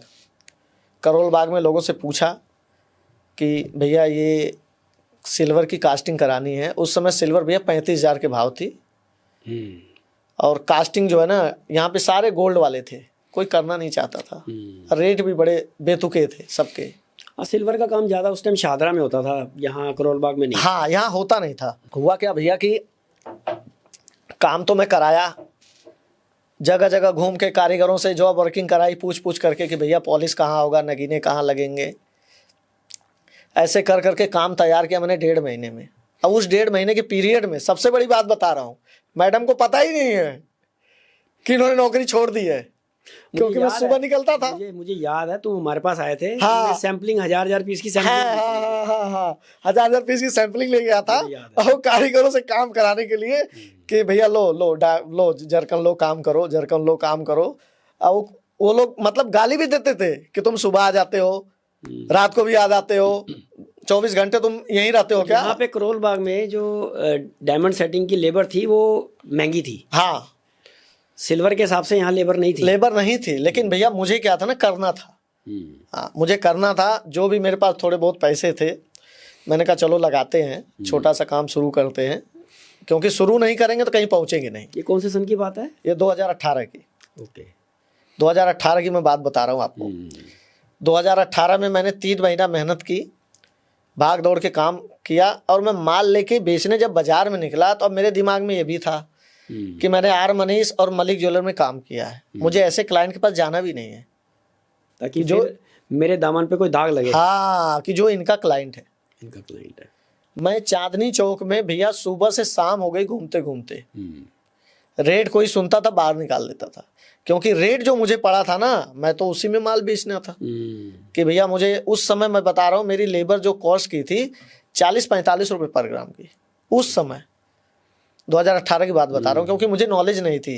मैं तो सोचा कि यार सिल्वर ज्वेलरी, क्योंकि तुमने गोल्ड में ज्यादा काम किया। हाँ, तो नॉलेज सिल्वर तो की उसी की knowledge थी। नहीं थी। हाँ बजट के हिसाब से तुम गोल्ड में कर नहीं सकते थे, तो तुमने सिल्वर में स्टार्ट किया। हाँ, तो अब ले करके जाता था शोरूम में, सुबह से शाम हो गई भैया, तो मैं समझ नहीं पा रहा था कि ये ऐसा क्यों हो रहा है मेरे साथ। जैसे जाता हूँ 50 रुपए बोलता हूँ, 60 रुपए बोलता हूँ, और 35 रुपए चांदी है, तो लोगों को इतना महंगा क्यों लग रहा है? जो लोग कह रहे हैं, सब लोग कहते थे कि सामान तो अच्छा है, लेकिन रेट बहुत है, इस रेट में बिकेगा नहीं। अच्छा, माल भी ज़्यादा नहीं था, 1 किलो में सारी वैरायटी थी मेरे पास, सारी वैरायटी लेके वही पूरे थैले में घूम रहा था। सोचा मैंने कि चलो चलते हैं, इस बार फ्रेश स्टार्ट करते हैं। तो मुझे आज भी याद है, मित्तल एसोसिएट्स करके एक है बाबूजी, अच्छा, उनका लड़का रांची में IAS है। ओके। मैं वहाँ गया, बाबूजी के साथ बैठा, तो बाबूजी बोले क्या लेके आए हो? मतलब बाबूजी मैंने नया नया काम शुरू किया है, और ये सिल्वर की ज्वेलरी बनाई है, अभी जॉब वर्किंग ही करा रहा हूँ, अभी मेरी अपनी फैक्ट्री नहीं है, एक बार ये आप देखिए, लेबर बताइए। तो बाबूजी ने लेबर मुझे बताई 35 रुपये, 2018 में, कि 35 रुपये में माल ठीक है। तो 35 रुपये तो सिल्वर की कॉस्ट थी। हाँ, कॉस्ट टू कॉस्ट तुमसे मांग रहे थे। नहीं 35 रुपये सिल्वर अलग, 35 रुपये लेबर। तो 70 रुपये हो गए। तो हाँ, तो मैं बड़ा खुश हुआ। मैं कहा चलो मेरा नुकसान ही सही, उसमें भी मुझे 10 रुपये का नुकसान था। अच्छा, लेकिन मैंने कहा अगर आज मैंने स्टार्ट नहीं किया ना, तो मेरे अंदर का जो गुब्बारा है ना, वो फट जाएगा। आज स्टार्ट करना है मुझे अपने पैसे देखने हैं कि मैंने लगाया कुछ तो मिला, नुकसान ही सही, लेकिन मतलब मिलना चाहिए। मार्केट में एंट्री चाहिए थी। हाँ, एनी हाउ, हाँ, कि मेरा माल एक बार बाजार में आए। क्योंकि पहली कॉस्ट जो थी वो तो हाई होती है। हाँ, तो मैं था कि जब मैं बल्क में यार क्वांटिटी में बनाऊंगा, हाँ, तो मेरी कॉस्ट नीचे आ जाएगी। हाँ। ओके। तो मित्तल बाबूजी ने बोला ठीक है, कितना माल है? सारा माल मैंने दिया, मुझे 80,000 रुपये का चेक मिला था उसी दिन शाम को। पूरे दिन घूमने के बाद 8 बजे रात को चेक मिला है 80,000 रुपये का। मैं चेक लेके घर गया, वाइफ को दिखाया, बोली ये क्या है? मैंने कहा अपना काम शुरू किया था। अपना काम कब? मैंने कहा मैंने शुरू किया है। अब वो घर वालों को सरप्राइज था। अब क्या हुआ ना, वो 80,000 रुपये जब मैंने बैंक में डाले, अगले दिन वो पैसा आ गया अकाउंट में, मैं इतना खुश हुआ रवि भैया, मैं आपसे बता नहीं सकता। मेरे अंदर इतना जोश आ गया ना, मैं सोचा कि अब मैं क्या करूं, 80,000 रुपये मेरे अपने हैं, अब मैं क्या करूं ऐसा कि मैं 80,000 रुपये से आगे बढ़ूं। अब मैं मैनेजर भी खुद हूँ, हाँ, मालिक भी खुद हूँ, हाँ, किसी को जवाब नहीं देना, हाँ, होल सोल मैं ही हूँ। हाँ, अब मैं इतना सोच फर्स्ट एंटरप्रेन्योरशिप का वो पहली सेल थी, हाँ, जिसने तुम्हारे अंदर जोश भर दिया। हाँ, और आज भी वो बिल मैंने संभाल के रखा हुआ है। अच्छा, आज भी। अब क्या हुआ कि मैंने सोचा कि यार ये घूम घूम के जो मैं काम करा रहा हूँ, मुझे बड़ी परेशानी हो रही है, लोग गाली भी दे रहे हैं और मुझे सुनना पड़ा, बर्दाश्त करना पड़ा। कुछ अपना करना चाहिए, और माल भी महंगा पड़ रहा है। तो हमारी फैक्ट्री में यहाँ पे मलिक ज्वेलर में ना एक आते थे सर थे, वो मशीनों का काम करते थे, मेरे पास उनका नंबर था, उनको बुलाता था मैं। तो मैंने उनसे पूछा कि मुझे जो कास्टिंग करानी है वो करोल बाग में बहुत महंगी है, तो मैं कहाँ जाऊँ? तो उन्होंने मुझे एक नंबर दिया जमुना पार का, कि जमुना पार में एक जगह है, वहाँ जाओ कास्टिंग करवाने। हाँ, सारी सिल्वर जो कास्टिंग होती है वो शादरा में होती थी। भैया मैं बता रहा हूँ कि मैं इतने कम में कास्टिंग कराया कि मेरा माल टोटल तैयार करके 1 महीने बाद मैंने जो माल तैयार किया, मैंने कॉस्टिंग देखी कि 50% रिड्यूस हो गई। 50%। रोडियम का भी मैंने ध्यान दिया, फिर उसका भी ध्यान दिया। तो मैंने कहा यार बाबूजी तो माल ले ही रहे हैं। अच्छा, बाबूजी का भी रेगुलर फ़ोन आता था कि बेटा कैसा है। मैं यही सोचता था यार क्यों ये हाल चाल पूछते हैं, आ मिल। मैं एक दिन चला गया मिलने, खाली था। 15 दिन मुश्किल से हुए थे, गया मिलने। भैया उन्होंने कहा तेरा जितना दिया हुआ सामान था सब बिक गया, तो कुछ भी बना मेरे पास ले आ। ओके। अब ये समझो, ये तो सुन के ना मेरे पैर हवा में उड़ने लगे। मैं सोचा यार ये कैसे हो गया। अच्छा। जो माल मतलब मैंने इधर उधर करके गाली सुन के बनवाया, वो माल बाजार में मेरी अपनी डिजाइनिंग है, ये भी सोचिए, सब कुछ मेरा अपना। दुकान पे गया, डिजाइन मैंने चूज किया, उन्होंने कास्टिंग किया, दिया, मैंने तैयार करा, लेके गया। मतलब चीज़ें ऐसे हो रही हैं। थोड़ा टाइम लगा मुझे, दिन रात की मेहनत थी। अब आप ये सोच लो कि मैं ग्राउंड फ्लोर पे हूँ, चौथे फ्लोर पे कारीगर है। मैं दिन में 50 बार कम से कम जाता था चौथे फ्लोर पे सीढ़ी चढ़ उतर के, और हालत मेरी ऐसी हो गई थी घर पे बिल्कुल ऐसे। लोग यही कहते थे इसको हुआ क्या है, जो भी देखता था। यहाँ पे एक सीख मिल रही है हमें कि कोई भी बिजनेस आप स्टार्ट करें, हम ये नहीं कह सकते कि पहली कॉस्टिंग जो हमारी आएगी वो सबसे कम कॉस्टिंग आएगी। हमेशा पहली कॉस्टिंग में सारे खर्चे जुड़ते हैं, हमारा रेंट जुड़ता है, हमारी पैकिंग जुड़ती है, और कम प्राइस में हाई कॉस्ट जुड़ती है। तो कभी भी पहले ऑर्डर में राइट कॉस्ट नहीं आती। धीरे धीरे जब आप स्केल करते हो बिजनेस को, तो धीरे धीरे जैसे ऑर्डर्स बड़े होते हैं, स्केलिंग करते हैं, तो धीरे धीरे वो प्राइस नीचे आती है। तो हमारे यहाँ दिनेश जी ने बहुत अच्छा स्टेप लिया कि नुकसान में माल बेच के मार्केट में एंट्री की। अब क्या हुआ भैया, मैं आपको एक बात और बताता हूँ। अब मैं जैसे कास्टिंग कराने वहाँ जाता था, सुबह 6 बजे निकला, गया कारीगर के पास कि भैया ये माल है मेरा, कास्टिंग कर दो।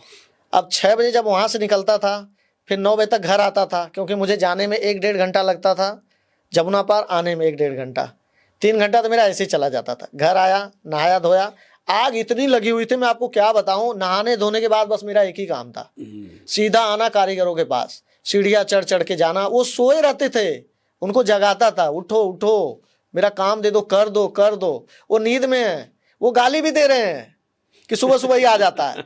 लेकिन अब मेरे अंदर आग लगी हुई है कि यार मैं माल बेच रहा हूँ, मेरा माल बन नहीं रहा है। हाँ बन नहीं पा रहा। अब मैं क्या करूं। उनको जगाता था, वो कहते थे सुबह सुबह ही आ जाते हो। और सुबह जाते ही सबसे पहले मेरा काम था जगा के पैसे देना उनको। पहला काम मेरा यही था कि वो गाली दे उससे पहले उसके पास पैसे दो कि भाई ये तेरी लेबर थी, पैसे आ गए, ये ले पकड़। ये कारीगरों का साथ मिला मुझे, जो भी मेरा काम किया। वो पैसे तुरंत नहीं लेते थे, वो जानते थे कि इनकी चांदी भी मेरे पास पड़ी, सामान भी पड़ा है। तो इतना तो था कि ठीक है, ये 10 रिंग 20 रिंग यही होती थी, तो मैं वो लेकर के आता था। बैंगल बनती थी तो 2-4 बैंगल होती थी, ज़्यादा तो सामान होता नहीं था। हर कारीगर के पास पूरे करोल बाग में फैला हुआ था कि किसी के पास कुछ बन रहा है, किसी के पास कुछ बन रहा है, सब लेके बनाते थे। कोई पॉलिश कर रहा है, कोई सेटिंग कर रहा है, कोई खुद ही लेके जा रहा है। रोडियम भी करवाने में बता देता था कि भैया इस दुकान पे जाकर करवा लेना, वो पैसे ले लेंगे। राज रोडियम में एक था, वहाँ करवाता था। तो ऐसे करके जब चीज़ें चलने लगी ना, और मुझे ऐसा लगा कि मैन्युफैक्चरिंग में मैं कितना परेशान हो रहा हूँ, तो ये मतलब मेरी प्रॉब्लम नहीं, मेरे जैसे लोगों की कितनी प्रॉब्लम होगी। ये चीज़ मैंने सोची दिमाग में। मैं आज भी बता रहा हूँ टचवुड कि रवि भैया, मैं ईमानदारी से आपको बता रहा हूँ कि मैंने ये फैक्ट्री जो लगाई ना, एक सोच है। ये फैक्ट्री नहीं है, ये मतलब मेरे जीने का जरिया नहीं है, ये एक सोच है। ये उस इंसान के लिए जो आज परेशान हो रहा है इस इंडस्ट्री में, कि हमारा काम नहीं हो रहा, टाइम पे नहीं हो रहा, लोग हमें दे नहीं रहे। मैं बताता हूँ आपको क्या हुआ कि जब मैं इन चीज़ों से परेशान हुआ ना, तो परेशानी में ही भगवान रास्ता दिखाते हैं। मैं जहाँ कास्टिंग करवाता था, वहाँ पे एक बंदा मुझे देखता था कि ये सुबह आता है, फिर रात को आता है ऑर्डर देने, फिर सुबह आता है। मतलब 3-3 6 घंटे मेरे खाली ख़त्म होते थे। यहाँ रानी बाग में मैं रहता, रानी बाग से दयालपुर जाना, दयालपुर से फिर आना, फिर माल लेके जाना बाजार में, फिर बेचना, फिर जो माल खत्म हो गया जाके फिर उसी दिन लगवाना। ये सेम डे में मेरा होता था। मतलब 2 बार दयालपुर जाना, 2 बार आना, एक ही दिन में होता था मेरा। और मैं करता था, और वो जो काम करता था ना, वो मुझे गाली भी देता था कि तुम्हारा कोई टाइम है। और मैं हाथ जोड़ता था कि भैया प्लीज़ कर दो यार। भाई उनके यहाँ भी तो काम की होता होगा ना। हाँ, पहले इसका बहुत करना है, लोग फिर उसका काम करना करते है, थे। और तुम दिन में 2 बार पहुंच जाते हो। हाँ, 2 बार वो कहता था कि सुबह मेरी नींद नहीं खुलती, तुम आ जाते हो, तुम सोते भी हो या तुम ऐसे ही काम ही बस करते हो, क्योंकि रात को तुम 12 बजे यहाँ से गए हो तो 1-1:30 बजे घर पहुंचे होगे, सुबह 6 बजे फिर आ गए। और मैं रवि भैया ना, सिर्फ मेरे अंदर आग लगी हुई थी कि मुझे ज्यादा से ज्यादा काम बाजार में देना है और मुझे अपना पैसा देखना। मैंने कभी लाइफ में पैसे देखे नहीं 10, 20, 50 हजार। मैं बस जब जो भी पैसे मिलते थे खर्चे में निकल जाते थे। तो ये जो आग है ना, यही सक्सेस है। अगर आपके अंदर भी वो आग है तो उस आग को बाहर निकालो, उसको सही यूटिलाइज करो। अगर वो आग आपके अंदर छुपी रहेगी ना तो सक्सेस भी छुपी रहेगी। आग को बाहर निकालो, अपने एम्बिशियस, अपनी जो भी आप सोच रहे हो कुछ करने के लिए, तो आप कल की बजाय आज ही शुरू करो। अब जहाँ कास्टिंग करवाता था ना, वहाँ एक भैया मुझे देखते थे बड़े ध्यान से, तो मैं यही सोचता था कि ये इनके आते जाते होंगे, ऐसे देख रहे होंगे। अब एक दिन ना उन्होंने मुझे बाहर पकड़ लिया, कह रहे कि भैया आपका नेचर बहुत अच्छा लगता है मुझे। मैंने कहा अच्छा चलो ठीक है, कोई बात नहीं। कह रहे यार कितने दिन से काम करो? मैंने कहा भैया 3-4 महीने हो गए। कह तुम अपना क्यों नहीं लगा लेते कास्टिंग की मशीन? तो मैंने कहा अपना लगाने के लिए भैया चलो जगह तो मिल जाएगी, लेकिन मशीन कौन देगा, मेरे पास पैसे नहीं।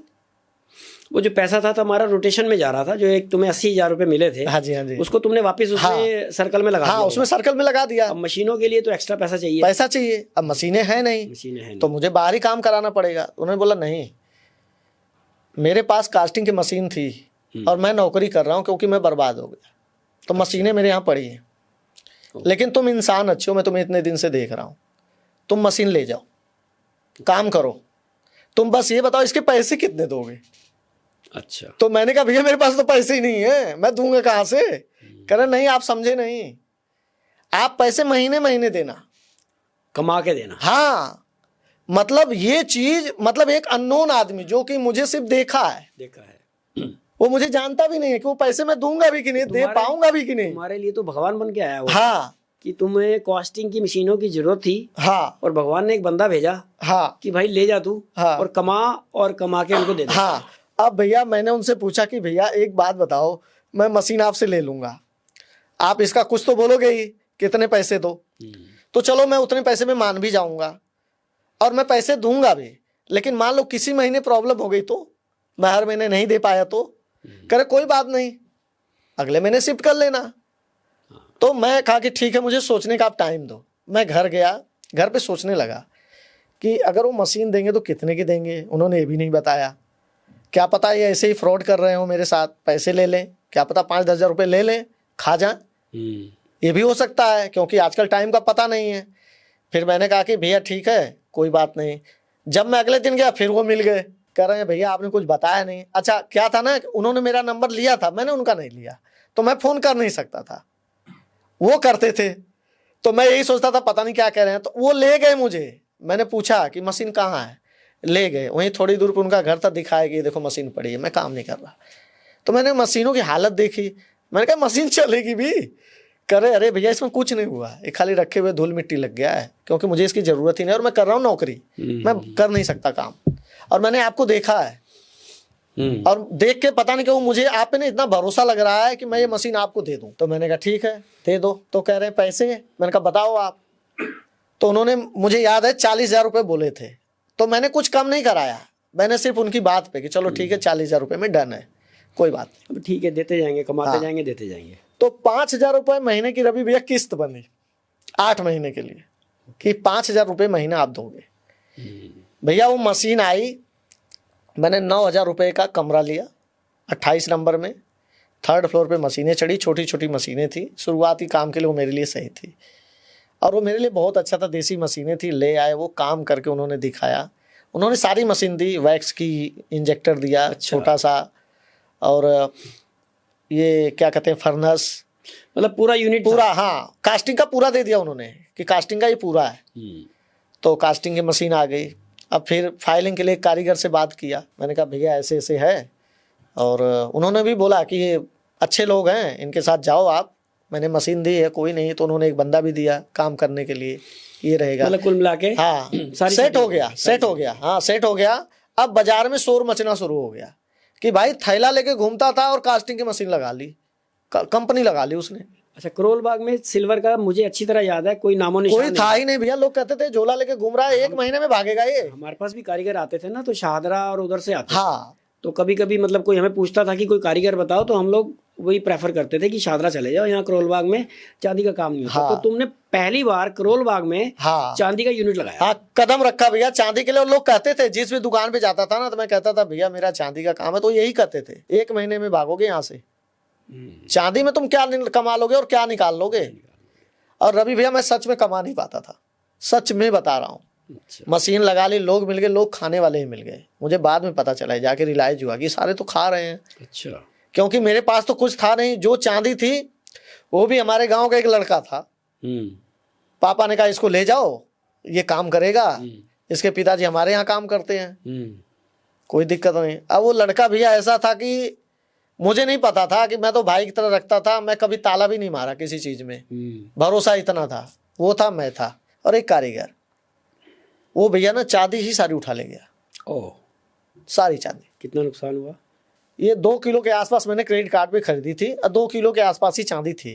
अच्छा। हाँ, मेरा चांदी तो कभी बढ़ा ही नहीं, क्योंकि जो लोग भी थे ना वो खाने के चक्कर में, कारीगर भी रनर काट के रख लेते। तो मुझे इतनी नॉलेज भी नहीं थी कि इसमें रनर लोग निकाल लेते हैं और रनर मुझे मिलता नहीं है, क्योंकि मैं इतना हिसाब में पूरा काम ना मेरा मैन्युफैक्चरिंग में और पूरा मार्केट में था। पूरा ध्यान, मैं उधर ध्यान ही नहीं दे पाता मतलब था। मार्केटिंग भी तुमने करनी है, यूनिट भी तुमने हाँ, संभालना है, हाँ, तो हर चीज पॉसिबल नहीं है। हाँ, नहीं होती थी।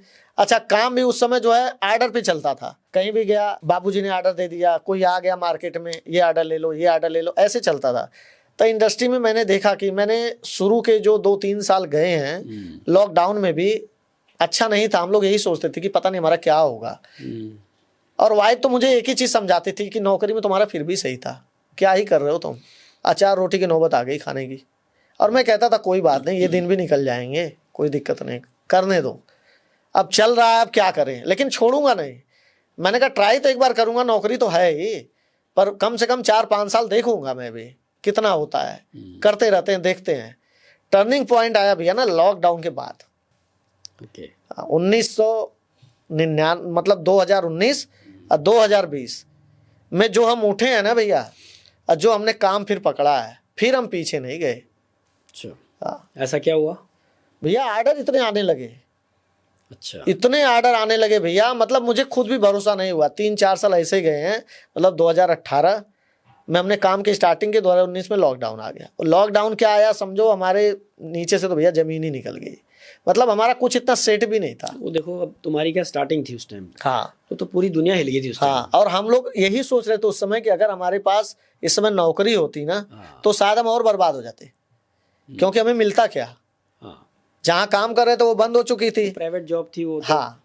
और मलिक ज्वेलर भी मैंने छोड़ा था, तो उन्होंने मैन्युफैक्चरिंग बंद करा दी थी 1-1.5 महीने बाद, क्योंकि उन्हें लगा कि स्कूल में स्कोप अच्छा है भैया, कि स्कूल बन रहा था, तो स्कूल में उनका ध्यान चला गया, तो उन्हें इस चीज़ को धीरे धीरे बंद ही कर दिया। तो अब ये था कि 2019 में मैं ही सोच रही थी कि यार तो दुनिया ही तबाह हो रही है, और है क्या। और काम इतना था हमारे पास, जैसे ही काम आया लॉकडाउन लग गया। क्योंकि मार्केटिंग मेरी शुरू हुई, लोग जरा से जानने पहचानने शुरू हुए, क्योंकि 1-1.5 साल बाद ही लोग आपको जानते हैं। जब आप टाइम से काम देने लगते हो ना, लोगों को आदत लग जाती है कि भाई इसको 1 किलो का ऑर्डर देंगे, आज देंगे कल ये दे देगा। मेरी 24 घंटे डिलीवरी, मतलब मैंने लोगों को बोल रखा था 24 घंटे में माल बन के मिल जाएगा। अच्छा, ऑर्डर आया, डिजाइन, कास्टिंग, सब कुछ 24 घंटे में, स्टोन सेटिंग, फिनिशिंग, सब 24 घंटे में। मैंने ऐसा सिस्टम बना रखा था कि कारीगर तक मार्केट से मैंने जो लिए थे ना, उन्होंने भी भरोसा रखा कि नहीं, घर से अगर पैसे की जरूरत होती ना, तो मैडम देती थी ज्वेलरी की, ये लो, ये बेच लो, काम कर लो तुम, कोई बात नहीं। इतना भरोसा मैडम को था, और मुझे भी था कि एक दिन मैं जो ले रहा हूँ इसका डबल दूंगा, कोई बात नहीं। तो वो देती गई कि ये ले, बेच बेच के काम करते रहो तुम, कोई बात नहीं। और हम करते गए, और आज भगवान की कृपा से भैया बहुत अच्छा है। और आज वो भी बैठी हैं, हम भी बैठे हैं, कोई दिक्कत नहीं है। फैक्ट्री लगाने के बाद जैसे तुमने बताया कारीगर 2 किलो लेके भाग गया, और क्या क्या ऐसे नेगेटिव आए मार्केट में? भैया अप्स डाउन आते हैं। एक नेगेटिव और आया, हमारे साथ एक भैया काम करते थे जहाँ मैं नौकरी करता था। तो अंकल ही जी थे, अंकल टाइप के। उन्होंने बोला कि मुझे काम की ज़रूरत है। वो पहले हमारे साथ फैक्ट्री में काम करते थे, आर्मरीज में। जब मैं था 14 साल वो थे मेरे साथ। अच्छा। हम साथ में कई बार बाहर अंदर भी गए, बाहर मतलब दुबई गए, कहाँ कहाँ गए एग्जीबिशन के चक्कर में। तो वो मेरे साथ ही रहते थे। तो मुझे लगा ये शरीफ आदमी है, आए मेरे पास काम के लिए, उन्होंने कहा कि ये मेरा बेटा है, इसे भी रख लो। मैंने कहा कोई बात नहीं, रहो दोनों लोग। मैंने रख लिया। अब वो क्या करते थे भैया ना कि सारा हिसाब किताब उन्होंने अपने हाथ में ले लिया, तो मैंने भी मना नहीं किया। मैंने कहा चलो अपने बाप के समान है, मेरे बच्चों को लेके वैष्णो देवी गए हुए थे। अच्छा। तो मैडम ने भी समझाया कि अवध भैया हैं, कोई बात नहीं, गार्जियन जैसे हैं। हाँ। तो मैंने भी भरोसा किया। अब राखी का हमारा सीजन चलता था। हम लोग राखी के टाइम में ना, हमारी राखियाँ मार्च अप्रैल में शुरू हो जाती थी। हमें 100 किलो माल देना ही देना होता था। अब राखी है तो हमें माल पहले बनाना पड़ेगा, तो मार्च अप्रैल में डिजाइनिंग होकर काम शुरू हो जाती थी। तो डेली की जो हमारी प्रोडक्शन होती थी 5-7 किलो की डेली, 5 किलो बनाना ही है राखी, महीने का 100 किलो। तो ऐसे करके चलता था कि हमें महीने में 100 किलो माल बनाना ही बनाना है। अब उसमें जो रनर होते थे ना, वो काटना शुरू कर दिए। ओके। रनर काट काट के रखते थे, हिसाब नहीं देते थे। जब भी मैं पूछता था कि भैया लाओ रनर मैं काटूंगा, नहीं भैया आप दूसरे काम में लगो, मैं कर दूंगा। तो मैं कहता चलो कर रहे हैं, कोई बात कर रहे हैं, कोई बात। पूरा विश्वास जो था, पूरा भरोसा मेरा था और घर के लोगों को भी था। मैंने कभी लाइफ में कुछ किया नहीं, कभी सोचा नहीं, सीधा रहा। और मैं यही सोचता था चांदी कौन चुराएगा। तुम्हें लगता था कि तुम ठीक हो तो सारे ठीक। हाँ, यही सोच के सब कुछ छोड़ देता था। रात रात भर काम हो रहा है, मैं बस एक चीज से रखता था, माल मेरा बना, बाजार में भागो। माल मेरा बना, बाजार में भागो। हाँ, कुछ भी हिसाब नहीं हो पाता था क्योंकि मुझे टाइम ही नहीं मिलता था। और शायद ना ये मेरे लिए प्लस पॉइंट भी था आगे बढ़ने का। क्यों था? क्योंकि मैंने जो ध्यान मार्केट में लगाया ना, उसका आउटपुट मुझे बाद में मिला, उस समय तो नहीं मिला। बाद में ये मिला ना कि लोगों को भरोसा हो गया कि यार ये बंदा है जो 24 घंटे में कभी भी फोन करो फोन उठाएगा, बात होगी, बात करेगा, ऑर्डर की बात करेगा, भागेगा नहीं, सामान लेके आएगा, दे के जाएगा। तो ये जो भरोसा था ना, ये 2020 में लॉकडाउन के बाद निकल के आया लोगों का कि भाई काम अगर कोई कर रहा है दिल्ली में इतना बढ़िया और इतना साफ सुथरा और इतने बढ़िया टंच, हमेशा एक प्लस ही हमने टंच भी हमेशा अच्छे रखे कि 92.5 का माल है तो 93 रखो। तो तुम्हारा माल बीच बीच में टेस्ट भी तो होता होगा? हाँ, टेस्ट होता था और टेस्ट हो के लोग रिपोर्ट भेजते थे कि यार तुम्हारा ऊपर क्यों आता है, इसको नीचे लाओ, तुम्हारा ही नुकसान है। 92 प्योरिटी है तो 92। हाँ, 93, 36, 94 ऐसे आता था। अच्छा, एक प्लस ही आता था। हाँ, तो कहते थे कि यार इसको नीचे ले आओ ना, तुम्हारा ही नुकसान है, इसे हमें भी तो कुछ नहीं मिल रहा, तुम्हें भी नहीं मिल रहा, तो तुम 92.5 रखो। तो मैं कहता था भैया मुझे डर लगता है कि कोई कुछ बोल न दे, कुछ कह न दे, इसलिए मैं थोड़ा सा ऊपर रखता हूँ कि अगर कोई चेक भी कराए तो कोई बोल नहीं पाएगा, और कोई नहीं बोलता। और आज की डेट में भी लोग कहते हैं आरडीसी का माल है, जाने दो, नहीं चेक करना, लोग कराते ही नहीं। जितने भी बड़े लोग हैं जहाँ भी हमारा माल जाता है, कमाया है, विश्वास कमाया है, बहुत बढ़िया लोगों ने तुम्हें रीटेस्ट भी किया है। हाँ, बीच में तुम्हारी ज्वेलरी काट के चेक भी की है। हाँ, उसकी टेस्टिंग रिपोर्ट भी निकाली है। हाँ, कभी ऐसा नहीं हुआ। और तुम्हारा ये कहना है कि मुझे डर लगता है। हाँ, तो डर किस बात से लगता है कि मेरे दामन पे कोई दाग ना लगे? भैया मैं आपको एक बात और बताता हूँ, अनमोल ज्वेलर्स पे हमारा माल जाता था, लड़का जमा करता था। अब लड़के ने कई बार ना लेबर ज्यादा लगा दी, ठीक है, कम लगाई है, ज्यादा भी लगाई है, और ज्यादा कई बार लगाई, कम लगाई है तो मैंने बोल के ठीक करा। लेकिन जब ज्यादा लगाई है ना, तो स्पेशली पर्चा भेज के उनके ओनर को बोला है कि भैया देखो ये गलत हुआ है, इसको ठीक करवाओ। इन्होंने लेबर ज्यादा लगा दी है, लाख लाख रुपए का नुकसान मैंने बचाया इन लोगों का। हाँ, सेम डे में ही ठीक कराया है। और वो कहते हैं कि यार कुछ भी ज्यादा लगेगा ना, आरडी वाले जो भैया ना, वो खुद ही बता देंगे, तू लगा दे। मैं वहां माल भेजा था सतमती पे, जैसे लेबर है 10,000 रुपए, तो उन्होंने 1 लाख रुपए लगा दिए, पैसे ज्यादा आ गए। अब मैडम जाती है चांदनी चौक से, अब वो पैसे लेके आ गई। मैंने कहा इतने पैसे तो मेरे थे नहीं। करे नहीं उन्होंने दिए हैं। मैंने कहा नहीं। रात को भैया 10-10 बजे मैंने मालिक को फोन करके बोला है कि भैया मेरे इतने पैसे नहीं निकले जितने आपने दिए हैं, आप पर्चा चेक करो। और पर्चा चेक किया, 10,000 का 1 लाख रुपए निकला है। लड़के को उन्होंने डांटा है कि देख ये तो बता दिया, कोई दूसरा होता तो। और पैसे मैंने खुद लौटाया कि मुझे नहीं चाहिए भैया, मैं क्या करूंगा पैसे, मुझे जरूरत किस चीज की है, मुझे क्या करना, महल थोड़े खड़ा करना है, मुझे जो मेरा है वो चाहिए, जो मेरी मेहनत है। एक बार तुम बता रहे थे कि तुम्हारी इंडस्ट्री में एक बार यूनियन भी हो गई थी, सारे कारीगर चले गए थे। हाँ, सारे कारीगर चले गए थे भैया। वो भी बताता हूँ क्या हुआ था। हमारे यहाँ क्या था ना कि पहले एक फ्लोर पे सारा काम होता था, हम पटरा लगा के बैठते थे। आप उस समय आए भी हो, आपको पता है सारा, मुझे याद है, ठीक है। शुरुआत थी तो वहाँ पे जो लड़के थे ना और जो कस्टमर आते थे, अब मैं नहीं हूँ तो बात तो करेंगे, तो आपस में ये लोग बातें करते थे। मुझे देखो कुछ भी आइडिया नहीं, कैमरा भी नहीं होता था, और मुझे ये भी नहीं पता कि बातें क्या होती है। मतलब जो सप्लायर बायर आते थे, हाँ, कारीगर डायरेक्ट इंटरेक्ट हो जाते। हाँ, वो हो जाते थे, वो बता के चले जाते थे, ये निकाल दो, ये निकाल दो, ये निकाल दो। तो उसमें कुछ लोग क्या ना भैया अच्छे नहीं होते हैं, मुझे तो बाद में पता चला। तो उन लोगों ने क्या किया कि कारीगरों को कि तुम चलो जब यहाँ काम करो, ये करते ही क्या है, झोला लेके दिन भर घूमते हैं, करते ही क्या है, तुम लोग मेरे साथ आ जाओ, फैक्ट्री एक अलग लगाते हैं और हम लोग अपना माल बनाएंगे और हमें सस्ता पड़ेगा, बेचेंगे। ये सोच के उन्होंने सबको बता दिया। अब ये समझिए उस समय मैं बता रहा हूँ, ये बात ना 2021 की है, बहुत ज़्यादा टाइम नहीं हुआ, 2021 और 22 की बात बता रहा हूँ आपको। इन लोगों ने मूव ऑन करने का पूरा प्लान बना लिया और सबने, किसी ने किसी बार माँ बीमार है, बाप बीमार, सबने पैसे लिए, सबने 10,000 5,000 सबने लिए, मैंने दिए कि कोई बात नहीं, सैलरी के बाद भी मैंने कहा चलो कोई नहीं। किसी ने बोला माँ को ब्रेन ट्यूमर, मैंने कहा कोई नहीं, माँ की बात है, इलाज कराओ। क्योंकि मैं दिल का, रवि भैया आपको पता कैसा हूँ, मैं तुरंत ये सब सोचता ही नहीं आगे पीछे क्या है, मैं तुरंत सोचता हूँ यार जो कुछ कमाया है ना, शायद इन लोगों ने साथ दिया तभी तो कमाया, तो दे दो, हो सकता है पूरा मतलब साथ दिया तुमने। अच्छा ये ना हमारे वर्करों को भी पता है कि अगर भैया से कुछ भी बोलेंगे ना तो मना तो करेंगे नहीं, क्योंकि वो कुछ भी बोलते हैं। मैं आज की डेट में अगर कोई कुछ बोल देता है ना, किसी का भी फोन आ जाए कि मुझे ये परेशानी है, ये पैसे चाहिए, तो मैं दे देता हूँ, कभी सोचता नहीं, क्योंकि मुझे भगवान ने अगर उस लायक बनाया है तो मुझे देने में क्या दिक्कत है। और एक सबसे बड़ी सच्चाई है, मैंने देखा है हमारे घर परिवार में बाहर जिस चीज के लिए वो झगड़ा करते थे ना, आज वो चीज वहीं पड़ी है भैया, पर वो इंसान नहीं है, ये मैंने देखा है। जिस खेत के लिए उन्होंने झगड़ा किया, जिस चीज के लिए भी झगड़ा किया, जिस फसल के लिए कि मेरा है, ये चीज मेरी है, वो देखा मैंने, वो चीज वहीं पड़ी है, इंसान नहीं है, तो मुझे वो करना ही नहीं है। तो जो भी जो कहता ना ठीक है। अब क्या हुआ, मैं बाहर हूँ, आया, पता चला, किसी ने बताया कि अरे यहाँ के तो लड़के सब चले गए धीरे धीरे करके, अब ये भी सब जाएंगे, कारीगर भी जाएंगे। मैंने कहा अच्छा, मुझे तो पता ही नहीं है, क्योंकि मैं तो दिन भर मार्केट में रहता हूँ, फैक्ट्री में टाइम कम देता हूँ। अच्छा लोग भी जो हैं वो सारे वही मिले हुए हैं। उस दिन भैया मुझे रियलाइज हुआ कि इस फैक्ट्री में कुछ लोग अपने होने चाहिए। कोई भी इंडस्ट्री हो ना, उसमें एक दो बंदे ऐसे हों भरोसे वाले कि जिन पे आप भरोसा कर सको, जो आपके अपने गांव के हों, ब्लड रिलेशन के हों। जब आप एक बड़ा काम करो ना तो एक दो आदमी होना चाहिए। मतलब जो भी कुछ सीखा तुमने झटके खा के, नुकसान खा के सीखा है, कोई सिखाने वाला नहीं था, कोई नहीं था भैया, है जो भी कुछ सीखा है नुकसान खा के सीखा है। बिल्कुल। अब जब सारे लोग चले गए भैया ना, तो मुझे तो सिर्फ जानकारी थी ना, मैं तो देखता था कि काम ऐसे कर रहे हैं। अब एकदम से सब लोग चले गए और जो एक दो पार्टी थी वो भी ले गए, बाकी के लोगों को भी उन्होंने फ़ोन करना चालू कर दिया, मार्केट में माल लेके निकलने लगे कि हम इस रेट में बेच देंगे, उस रेट में बेच देंगे। लोगों के पास फ़ोन आने लगे, मेरे पास फ़ोन आता था कि इतने में माल मिला। मैं कहा कोई बात नहीं, ले लो आप, ले लो आप। अब इन लोगों ने ऐसा किया भैया कि मेरे लिए ना बड़ा मुश्किल हो गया।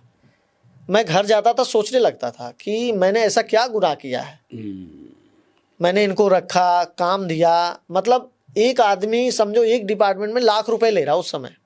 अच्छा हाँ, 2020-21 की बात बता रहा हूँ मैं आपको। 1 लाख रुपए एक डिपार्टमेंट में देता था कि एक डिपार्टमेंट को संभालने के लिए, क्योंकि मेरे पास टाइम नहीं होता था। तू अपना जो मर्जी कर, मेरा ये आर्डर है, मुझे पूरा चाहिए। एक तरह से ठेकेदारी वाला काम हो गया था। हाँ, ये तुम करो। लेकिन उसके बाद भी उस आदमी को संतोष नहीं है कि उसने ऐसा कदम उठा लिया, चला गया, बताया भी नहीं। मैं कहता था अपने स्टाफ से, एक दो लोग जो आज भी भरोसे के हैं, उनको कहता था कि अगर वो बता के जाता, उसका तरीका गलत था जाने का। देखो तरक्की, मैंने भी आगे बढ़ा, मैं आगे नहीं बढ़ता तरक्की कैसे करता। हर आदमी का हक है कि आप कहीं काम करो, नौकरी करो, आप सपना देखो, पूरा करो, स्टेप उठाओ। देखो ये तरीका तो उनका है जो तरीके वाले हैं। हाँ, जो तरीके वाले नहीं हैं, हाँ, उनका तो तरीका गलत है, गलत है। चोरी चकारी करना और हाँ, तुम्हें बता के जाए। हाँ, जैसे तुम सोचते हो कि मैं हूँ, सारी दुनिया वैसी है। हाँ, बट ऐसा नहीं है। अब ये क्या किए ना भैया, अपने तो अपने गए, 4 कारीगर भी ले गए, मशीनें भी ले गए, डाइयाँ भी ले गए, क्योंकि हिसाब तो कुछ था नहीं। डिजाइन ले गए कि हम ये कर लेंगे, कोई बात नहीं। मैंने वहाँ पे भी संतोष किया। मैंने कहा चलो कोई बात नहीं, भगवान ने अगर ये दिन दिखाया यही सही, क्योंकि मेरे कर्म तो बुरे हैं नहीं। मुझे तो अपने ऊपर पूरा भरोसा है कि मैंने स्टार्ट ही 0 से किया है, तो मुझे कोई इसकी दिक्कत नहीं थी। मुझे तो कारीगर मिल जाएंगे, लेकिन एकदम से नहीं मिलेगा। अब ये बहुत बड़ा चैलेंज हो गया कि हम इस चीज़ को कैसे फेस करें अभी फिलहाल। तो उस टाइम में भैया क्या था ना कि हमने जैसे काम देखा था तो हमने शुरू कर दिया करना, क्योंकि यही लोग ना हमारे टीचर हैं जो हमें सिखा के जाते हैं। ये गए नहीं कि हमने सीखना शुरू नहीं किया। अच्छा। कि हम अपने से ट्री बनाएंगे, अपने से सामान निकालेंगे, अपने से कास्टिंग करेंगे। अब कास्टिंग करता था, ठेकेदारी वाले काम बंद हो गया भैया, वो लाख रुपए बंद। अब क्या होता था भैया ना, सारा काम मैंने अपने हाथ में ले लिया। मैं कहीं बाहर नहीं जाता था, कहीं कोई मार्केटिंग नहीं। मार्केटिंग तो सेट हो ही गई थी सेट हो गई थी। फैक्ट्री में रहता था, अपने हाथ से सामान निकालना, एक दो लड़के थे उनसे हेल्प लेना कि भैया देख लो। बाजार से रात में कारीगर एक दो बुला लेता था, उन्हें थोड़े 100-200 ज़्यादा दे देता था, खाने पीने के पैसे दे देता था। मैं भैया थोड़ा मेरा काम देख लो, वो लोग सिखा देते थे कुछ। अपने से भैया सारा काम कास्टिंग का सीखा, नुकसान कर करके सीखा जब ये लोग चले गए तो। और वो भैया ना, वो पीरियड में ना, मैं सही बता रहा हूँ, मेरे को बड़ा मज़ा आया। मज़ा वो संघर्ष करने में आया जो मैं सीख के फिर निकला ना। मैं बता रहा हूँ भैया कि मेरे पास, मुझे पता नहीं था, बाहर से फ़ोन आने लग गए कि भैया आप कास्टिंग का काम करते हो? हाँ। मुझे सिखा दोगे? हाँ भैया। कितने पैसे लोगे? मैंने कहा 1 लाख रुपए। अच्छा। 1 लाख रुपए में मैं आज की डेट में काम सिखाता हूँ। Very good. 1 महीने के लिए, और वो 1 लाख रुपए मुझे देते हैं और मेरा काम भी करते हैं और सीख के जाते हैं। और आज बता रहा हूँ कि कहीं बठिंडा और कहीं आपका ये आप अमृतसर, चंडीगढ़, यहाँ पे लोगों ने अपना काम खोल रखा है और आज भी सपोर्ट लेते हैं। और वो छोड़ के नहीं जाते तो मैं सीखता कैसे? वो छोड़ के गए तो मैंने बारीकियां सीखी ना, और मैं लोगों को सिखाने लगा। मतलब वो कहते हैं ना कि जो होता है अच्छे के लिए होता है। अगर तुम्हारे लिए वो नेगेटिव आया लेकिन तुमने उसको अपने पॉजिटिव के लिए बदल दिया। भैया मैंने एक रात में एक आदमी को काम सिखा के 10-10 हज़ार रुपए लिए, आज की डेट में भी लेता हूँ। Very good. कि पूरी रात वो मेरे साथ रहेंगे, पूरी रात में सारा सिस्टम समझा दूंगा। भाई वैसे देखो, अगर ये हमारी इंडस्ट्री में कोई काम सीखना है तो तुम्हें कोई इंस्टीट्यूट जाना पड़ेगा। बिल्कुल। पहली बात तो कोई सिखाएगा नहीं सिखाएगा। सिखाने का मतलब ये है कि अपने भेद देना। हाँ। अपना कंपटीटर तैयार करना। हाँ। कल को हो सकता है वो तुम्हारे साथ वाली बिल्डिंग में ही बैठ जाए। हाँ। यूनिट लेके। हाँ। तुम्हें इस चीज का डर नहीं लगा? नहीं लगा ना भैया, लोगों ने किया। मैं बताता हूँ क्या हुआ कि हमारे कुछ जानने वाले भी हैं, मैं नाम नहीं लूंगा, उन्होंने ये किया, आके बैठे और सारी चीजें पूछी। मैंने कहा ठीक है लगा लो, लगाया और आज बंद करके बैठे हैं। और एक मजे की बात और बता रहा हूँ कि 1 ही साल बाद भैया वो सारे लोग मेरे पास वापिस आ गए, जो कारीगर गए थे, जो गए थे, और आज काम कर रहे हैं वो। अच्छा। हाँ, जितने भी डिपार्टमेंट के लोग गए थे वो वापिस आ गए। और जिस बंदे ने ये हटाया है ना सबको, जिसने ये प्लानिंग की थी, आज उसके इतने बुरे हालात है मैं आपको बता भी नहीं सकता। ये होता है स्पिरिचुअलिटी का असर कि तुम भगवान को मानने वाले हो और तुम्हारा कोई बुरा चाहेगा नहीं, क्योंकि तुम्हारे पीछे कुछ शक्तियां घूम रही हैं। हाँ। तुम्हारी रक्षा करने के लिए। ठीक है, उसने गलत किया तो उसके साथ गलत हुआ, तुमने अच्छा किया तो तुम्हारे पास अपॉर्चुनिटी आई। रवि भैया उसमें क्या हुआ ना, उस पीरियड में मैं सारी बारीकियां सीख गया कि ये काम ऐसे होता है, इसको ऐसे करेंगे, क्योंकि कोई था नहीं करने वाला। था ही नहीं। और उस समय ना हमें लगा शायद अंधेरा, लेकिन हमें अंधेरा नहीं दिखा, हमें मौका दिखा कि ये मौका है, अपने आप को तुम आगे बढ़ाओ।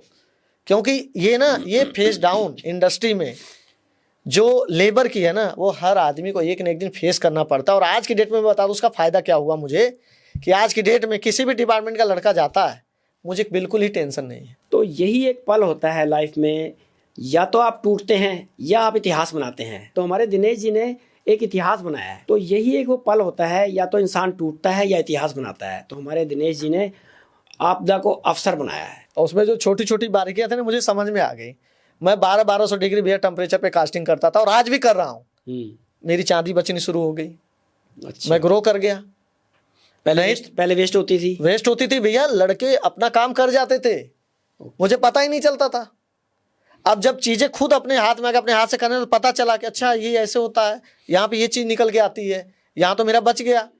अब लड़के छुट्टी पे जाते एक महीने, मुझे लगता था बुलाने की क्या जरूरत है, मेरा तो प्लस हो रहा है, पैसे भी बच रहे हैं, मैं तो अकेला कर ले रहा हूँ, जरूरत ही नहीं है। लेकिन रवि भैया होता क्या ना, जब काम आपके पास बूम करके आता है ना, बढ़ने लगता है ना, आप अकेले नहीं कर पाओगे, मैनेज करना मुश्किल हो जाता है। तो आदमी तो चाहिए होते हैं। तो धीरे धीरे करके मैंने भी फिर आदमी रखने शुरू किए, और पुराने लोगों भी रियलाइज हुआ कि हमने गलत किया इनके साथ। और वो आके आज कितने लोग सुधर के काम कर रहे हैं, और हमने देखा कि हाँ ठीक है कर रहे हैं। तो आज अपने पास कितने लोगों की टीम है? भैया 50 लोग हैं। 50 लोग हैं। और महीने की कंजम्पशन कितनी करते हो तुम? महीने के भैया 150 किलो के आसपास है। 150 किलो। हाँ। सर्विस आज भी वही है कि 24 घंटे में? 24 घंटे में भैया, 24 घंटे में आप कुछ भी डिजाइन भेज दो, हम तैयार करके देंगे। 24 घंटा लेते हैं। ऑनलाइन की जितनी भी अच्छी अच्छी वेबसाइट है आज हमारे साथ जुड़ी हुई है, और उन्हें पता है, वो कहते हैं तुमसे काम करा के हमें मजा आता है। कहते रेट की तो कोई बात ही नहीं है, रेट तो तुम जेन्युइन लेते हो। अच्छा एक चीज और बता रहा हूँ, मैंने जब उस समय फेस किया था ना, जब मैं मार्केट में माल लेके घूमता था और मित्तल बाबूजी ने सामान लिया था, और जब मैंने अपनी फैक्ट्री लगाई भैया ना, तो उन्होंने जो 35 रुपए में माल लिया था ना, मैंने 10 रुपए लेबर कम की अपने आप। उन्हें तो 35 देने में कोई दिक्कत नहीं थी, पर मैंने कहा नहीं, तुम्हारी कॉस्टिंग कम हुई, हाँ, तुमने और उनके मैंने और कम किया। मैंने कहा कि बाबूजी मैंने अपनी फैक्ट्री लगाई, अब माल ना अपने घर में बन रहा है और सस्ता पड़ेगा। हाँ, आपको 10 रुपए में और कम दूंगा। और आज की डेट में भैया ना वो कहते हैं कि जो कुछ भी बनाता ना सब तू मुझे दे, और मैं कहता हूँ नहीं बाबूजी, इस बाजार में ना सब लोग थोड़ा थोड़ा लेते हैं, वही सही है, आप भी लो। तुमने मार्केट से भी अपनी जगह बनाई, मार्केट में भी, और कारीगरों में भी अपनी जगह बनाई, और दोनों का मिलान करके आज तुम एक सक्सेसफुल बिजनेसमैन हो। और हुआ क्या ना कि जब ये लोग मुझे छोड़ के गए ना, तो एक चीज मैंने और सीखी, वो मैं आपको बताता हूँ। क्या सीखा कि कम टाइम में ज्यादा माल कैसे निकाले, क्योंकि जब सब कुछ आदमी करता है ना, तब उसको समझ में आता है कि कहाँ फंसते हो और किस वजह से फंस रहे हो आप। तो वो चीज नहीं होने देनी है। मैं बता रहा हूँ, जब मैं काम करता था तो मुझसे गलती क्या होती थी, कई बार रोड पे घुटाली लग जाती है जिसमें मेटल गलाते हैं। अच्छा। अब सुबह 6 बजे वो टूट गया और कास्टिंग का टेम्परेचर आ गया है और मुझे काम करना है। मैं स्कूटी लेके 6 बजे सुबह, और दुकान वाले का घर है कहीं और, वहां जाता था, एक रोड लेकर के आता था, और पैसे नहीं होते थे उस समय। बस वो ये देखता था कि यार तू इतना मेहनती है, ये सोच के मैं देता हूँ, तेरी मदद करता हूँ। मैं बोलता था और वो कहता था कि तू पैसे तो लेके आया नहीं, सुबह सुबह आ गया। मैं कहता था भैया पैसे ही तो नहीं है, मैं दे दूंगा। वो कहता कोई बात नहीं, मुझे तेरा पता है, तू ले जा। तो दिनेश भाई, आपकी जो सक्सेस स्टोरी आपने बताई, मतलब इसमें बहुत सारी चीज़ें छुपी हुई हैं कि इंसान को स्पिरिचुअल होना चाहिए, मन का साफ होना चाहिए, और अपने काम में लगन होनी चाहिए। अगर ये तीनों चीज़ें किसी में हैं तो उसको सक्सेस होने में कोई नहीं रोक सकता। भैया मैं बताता हूँ, जब मैं बाबूजी को बोला कि बाबूजी मैं 10 रुपए लेबर कम कर रहा हूँ, तो बाबूजी ने बोला तू तो ज़्यादा भी ले सकता था, तुझे बोलने की क्या जरूरत थी, तेरे जैसा यार लड़का ही नहीं देखा जो खुद ही रेट कम कर दे, जबकि सामने वाले की डिमांड पे रेट बढ़ जाते हैं। हाँ, और एक मजे की बात बताऊं, कुछ लोग एग्जीबिशन लगाते थे, माल हमारे पास पड़ा हुआ है, अभी बिका नहीं है, आते थे कहते थे ये सामान मेरे पास पैसे नहीं है, तो मुझे अपना टाइम याद आ जाता था कि एक टाइम मेरे पास भी नहीं था, तो मैं दे देता था कि ले जाओ, कोई बात नहीं। मुझे ये नहीं पता कि वो कहाँ रहते हैं, कैसे हैं, देंगे नहीं देंगे, बस ये कि उनकी नीड है, आज उन्हें चाहिए। तुम्हारी नीड किसी ने पूरी की, तुम्हें लगता था आज उनकी नीड है, हाँ, तो मैं इस लायक हूँ, हाँ, ताकि मैं उनकी नीड पूरी। भैया मैंने सामान दिया है, और विश्वास करो 2 दिन बाद मेरे पास जब सामान आया भैया जो मैं पैसे मांग रहा हूँ वो तो मिला, ये वो अलग से पैसे दे रहे हैं मुझे कि भैया ये रख लो, और मैं कह रहा हूँ नहीं मुझे नहीं चाहिए मुझे मत दो, मुझे वही चाहिए जो मेरा है, क्योंकि एग्जीबिशन में तो हाई प्राइस में बिकता है माल। उन्होंने बेचा और दे रहे हैं मुझे कि 10,000 अलग से रखो। मैंने कहा नहीं, क्या करूंगा, मुझे कोई जरूरत नहीं है, मेरा तो माल आपने बेचा है ना, मुझे वही दे दो जो मेरी लेबर है। और वो लोग इतने खुश है भैया, आज भी मेरे क्लाइंट है, मुझे आज भी याद है 2-2, 3-3 पीस का हम लोग काम करते थे, जिसके लिए आज आपको ऑर्डर दिखाऊंगा ना, उसी के एक एक डिजाइन के 150-150 पीस है, और वो कहते हैं कि आपने हमें कहाँ से कहाँ पहुँचाया। और मैं कहता हूँ कि भैया ये आपकी भी मेहनत और मेरी भी मेहनत है, हमने आपको कहीं नहीं पहुँचाया। तो इसी के साथ इस एपिसोड को हम समाप्त करते हैं। और जैसा कि आपने देखा कि दिनेश जी ने 0 से हीरो तक का सफ़र तय किया है, बिना पैसे, बिना किसी सपोर्ट के। जो भी सीखा मार्केट में नुकसान खा के, धक्के खा के ही सीखा। तो आज की जेंजी को मैं ये संदेश देना चाहता हूँ कि पेशेंस रखो, बहुत कुछ है, भगवान ने आपको भेजा है कुछ करने के लिए, किसी मकसद से भेजा है आपको, उस मकसद पे लग जाओ, आंख बंद करके लग जाओ, और हमेशा भगवान पे विश्वास रखो, वो आपका साथ जरूर देगा अगर आप सही हो। तो आज के जेंजी को मेरा एक संदेश है कि अगर आप अपना कोई बिजनेस कुछ भी शुरू करना चाहते हैं तो ये बाधाएं सिर्फ बहाना है, पैसे नहीं हैं, बारिश आ रही है, ये आ रहा है, वो आ रहा है, ये सब बहाने हैं।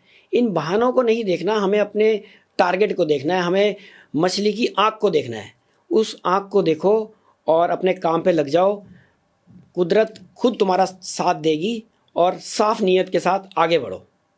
और इसी के साथ दिनेश जी आपका बहुत बहुत धन्यवाद। बहुत बढ़िया, आपने अपनी लाइफ की स्टोरी बताई, मतलब मैं मानता हूँ इससे बहुत सारे लोगों को प्रेरणा मिलेगी और उनकी ज़िंदगी में सुधार आएगा। जी। फाउंडर्स जर्नी का मकसद ऐसे लोगों को आपके सामने लाना है जिन्होंने 0 लेवल से अपना काम स्टार्ट किया और आसमान की ऊंचाइयों तक पहुँचे हैं और इस दौरान उन्होंने क्या चैलेंजेस फेस किए और उनको कैसे टैकल किया। और आप हमारे चैनल को लाइक और सब्सक्राइब करें ताकि और लोगों की जर्नी आप तक पहुँच सके। नमस्कार।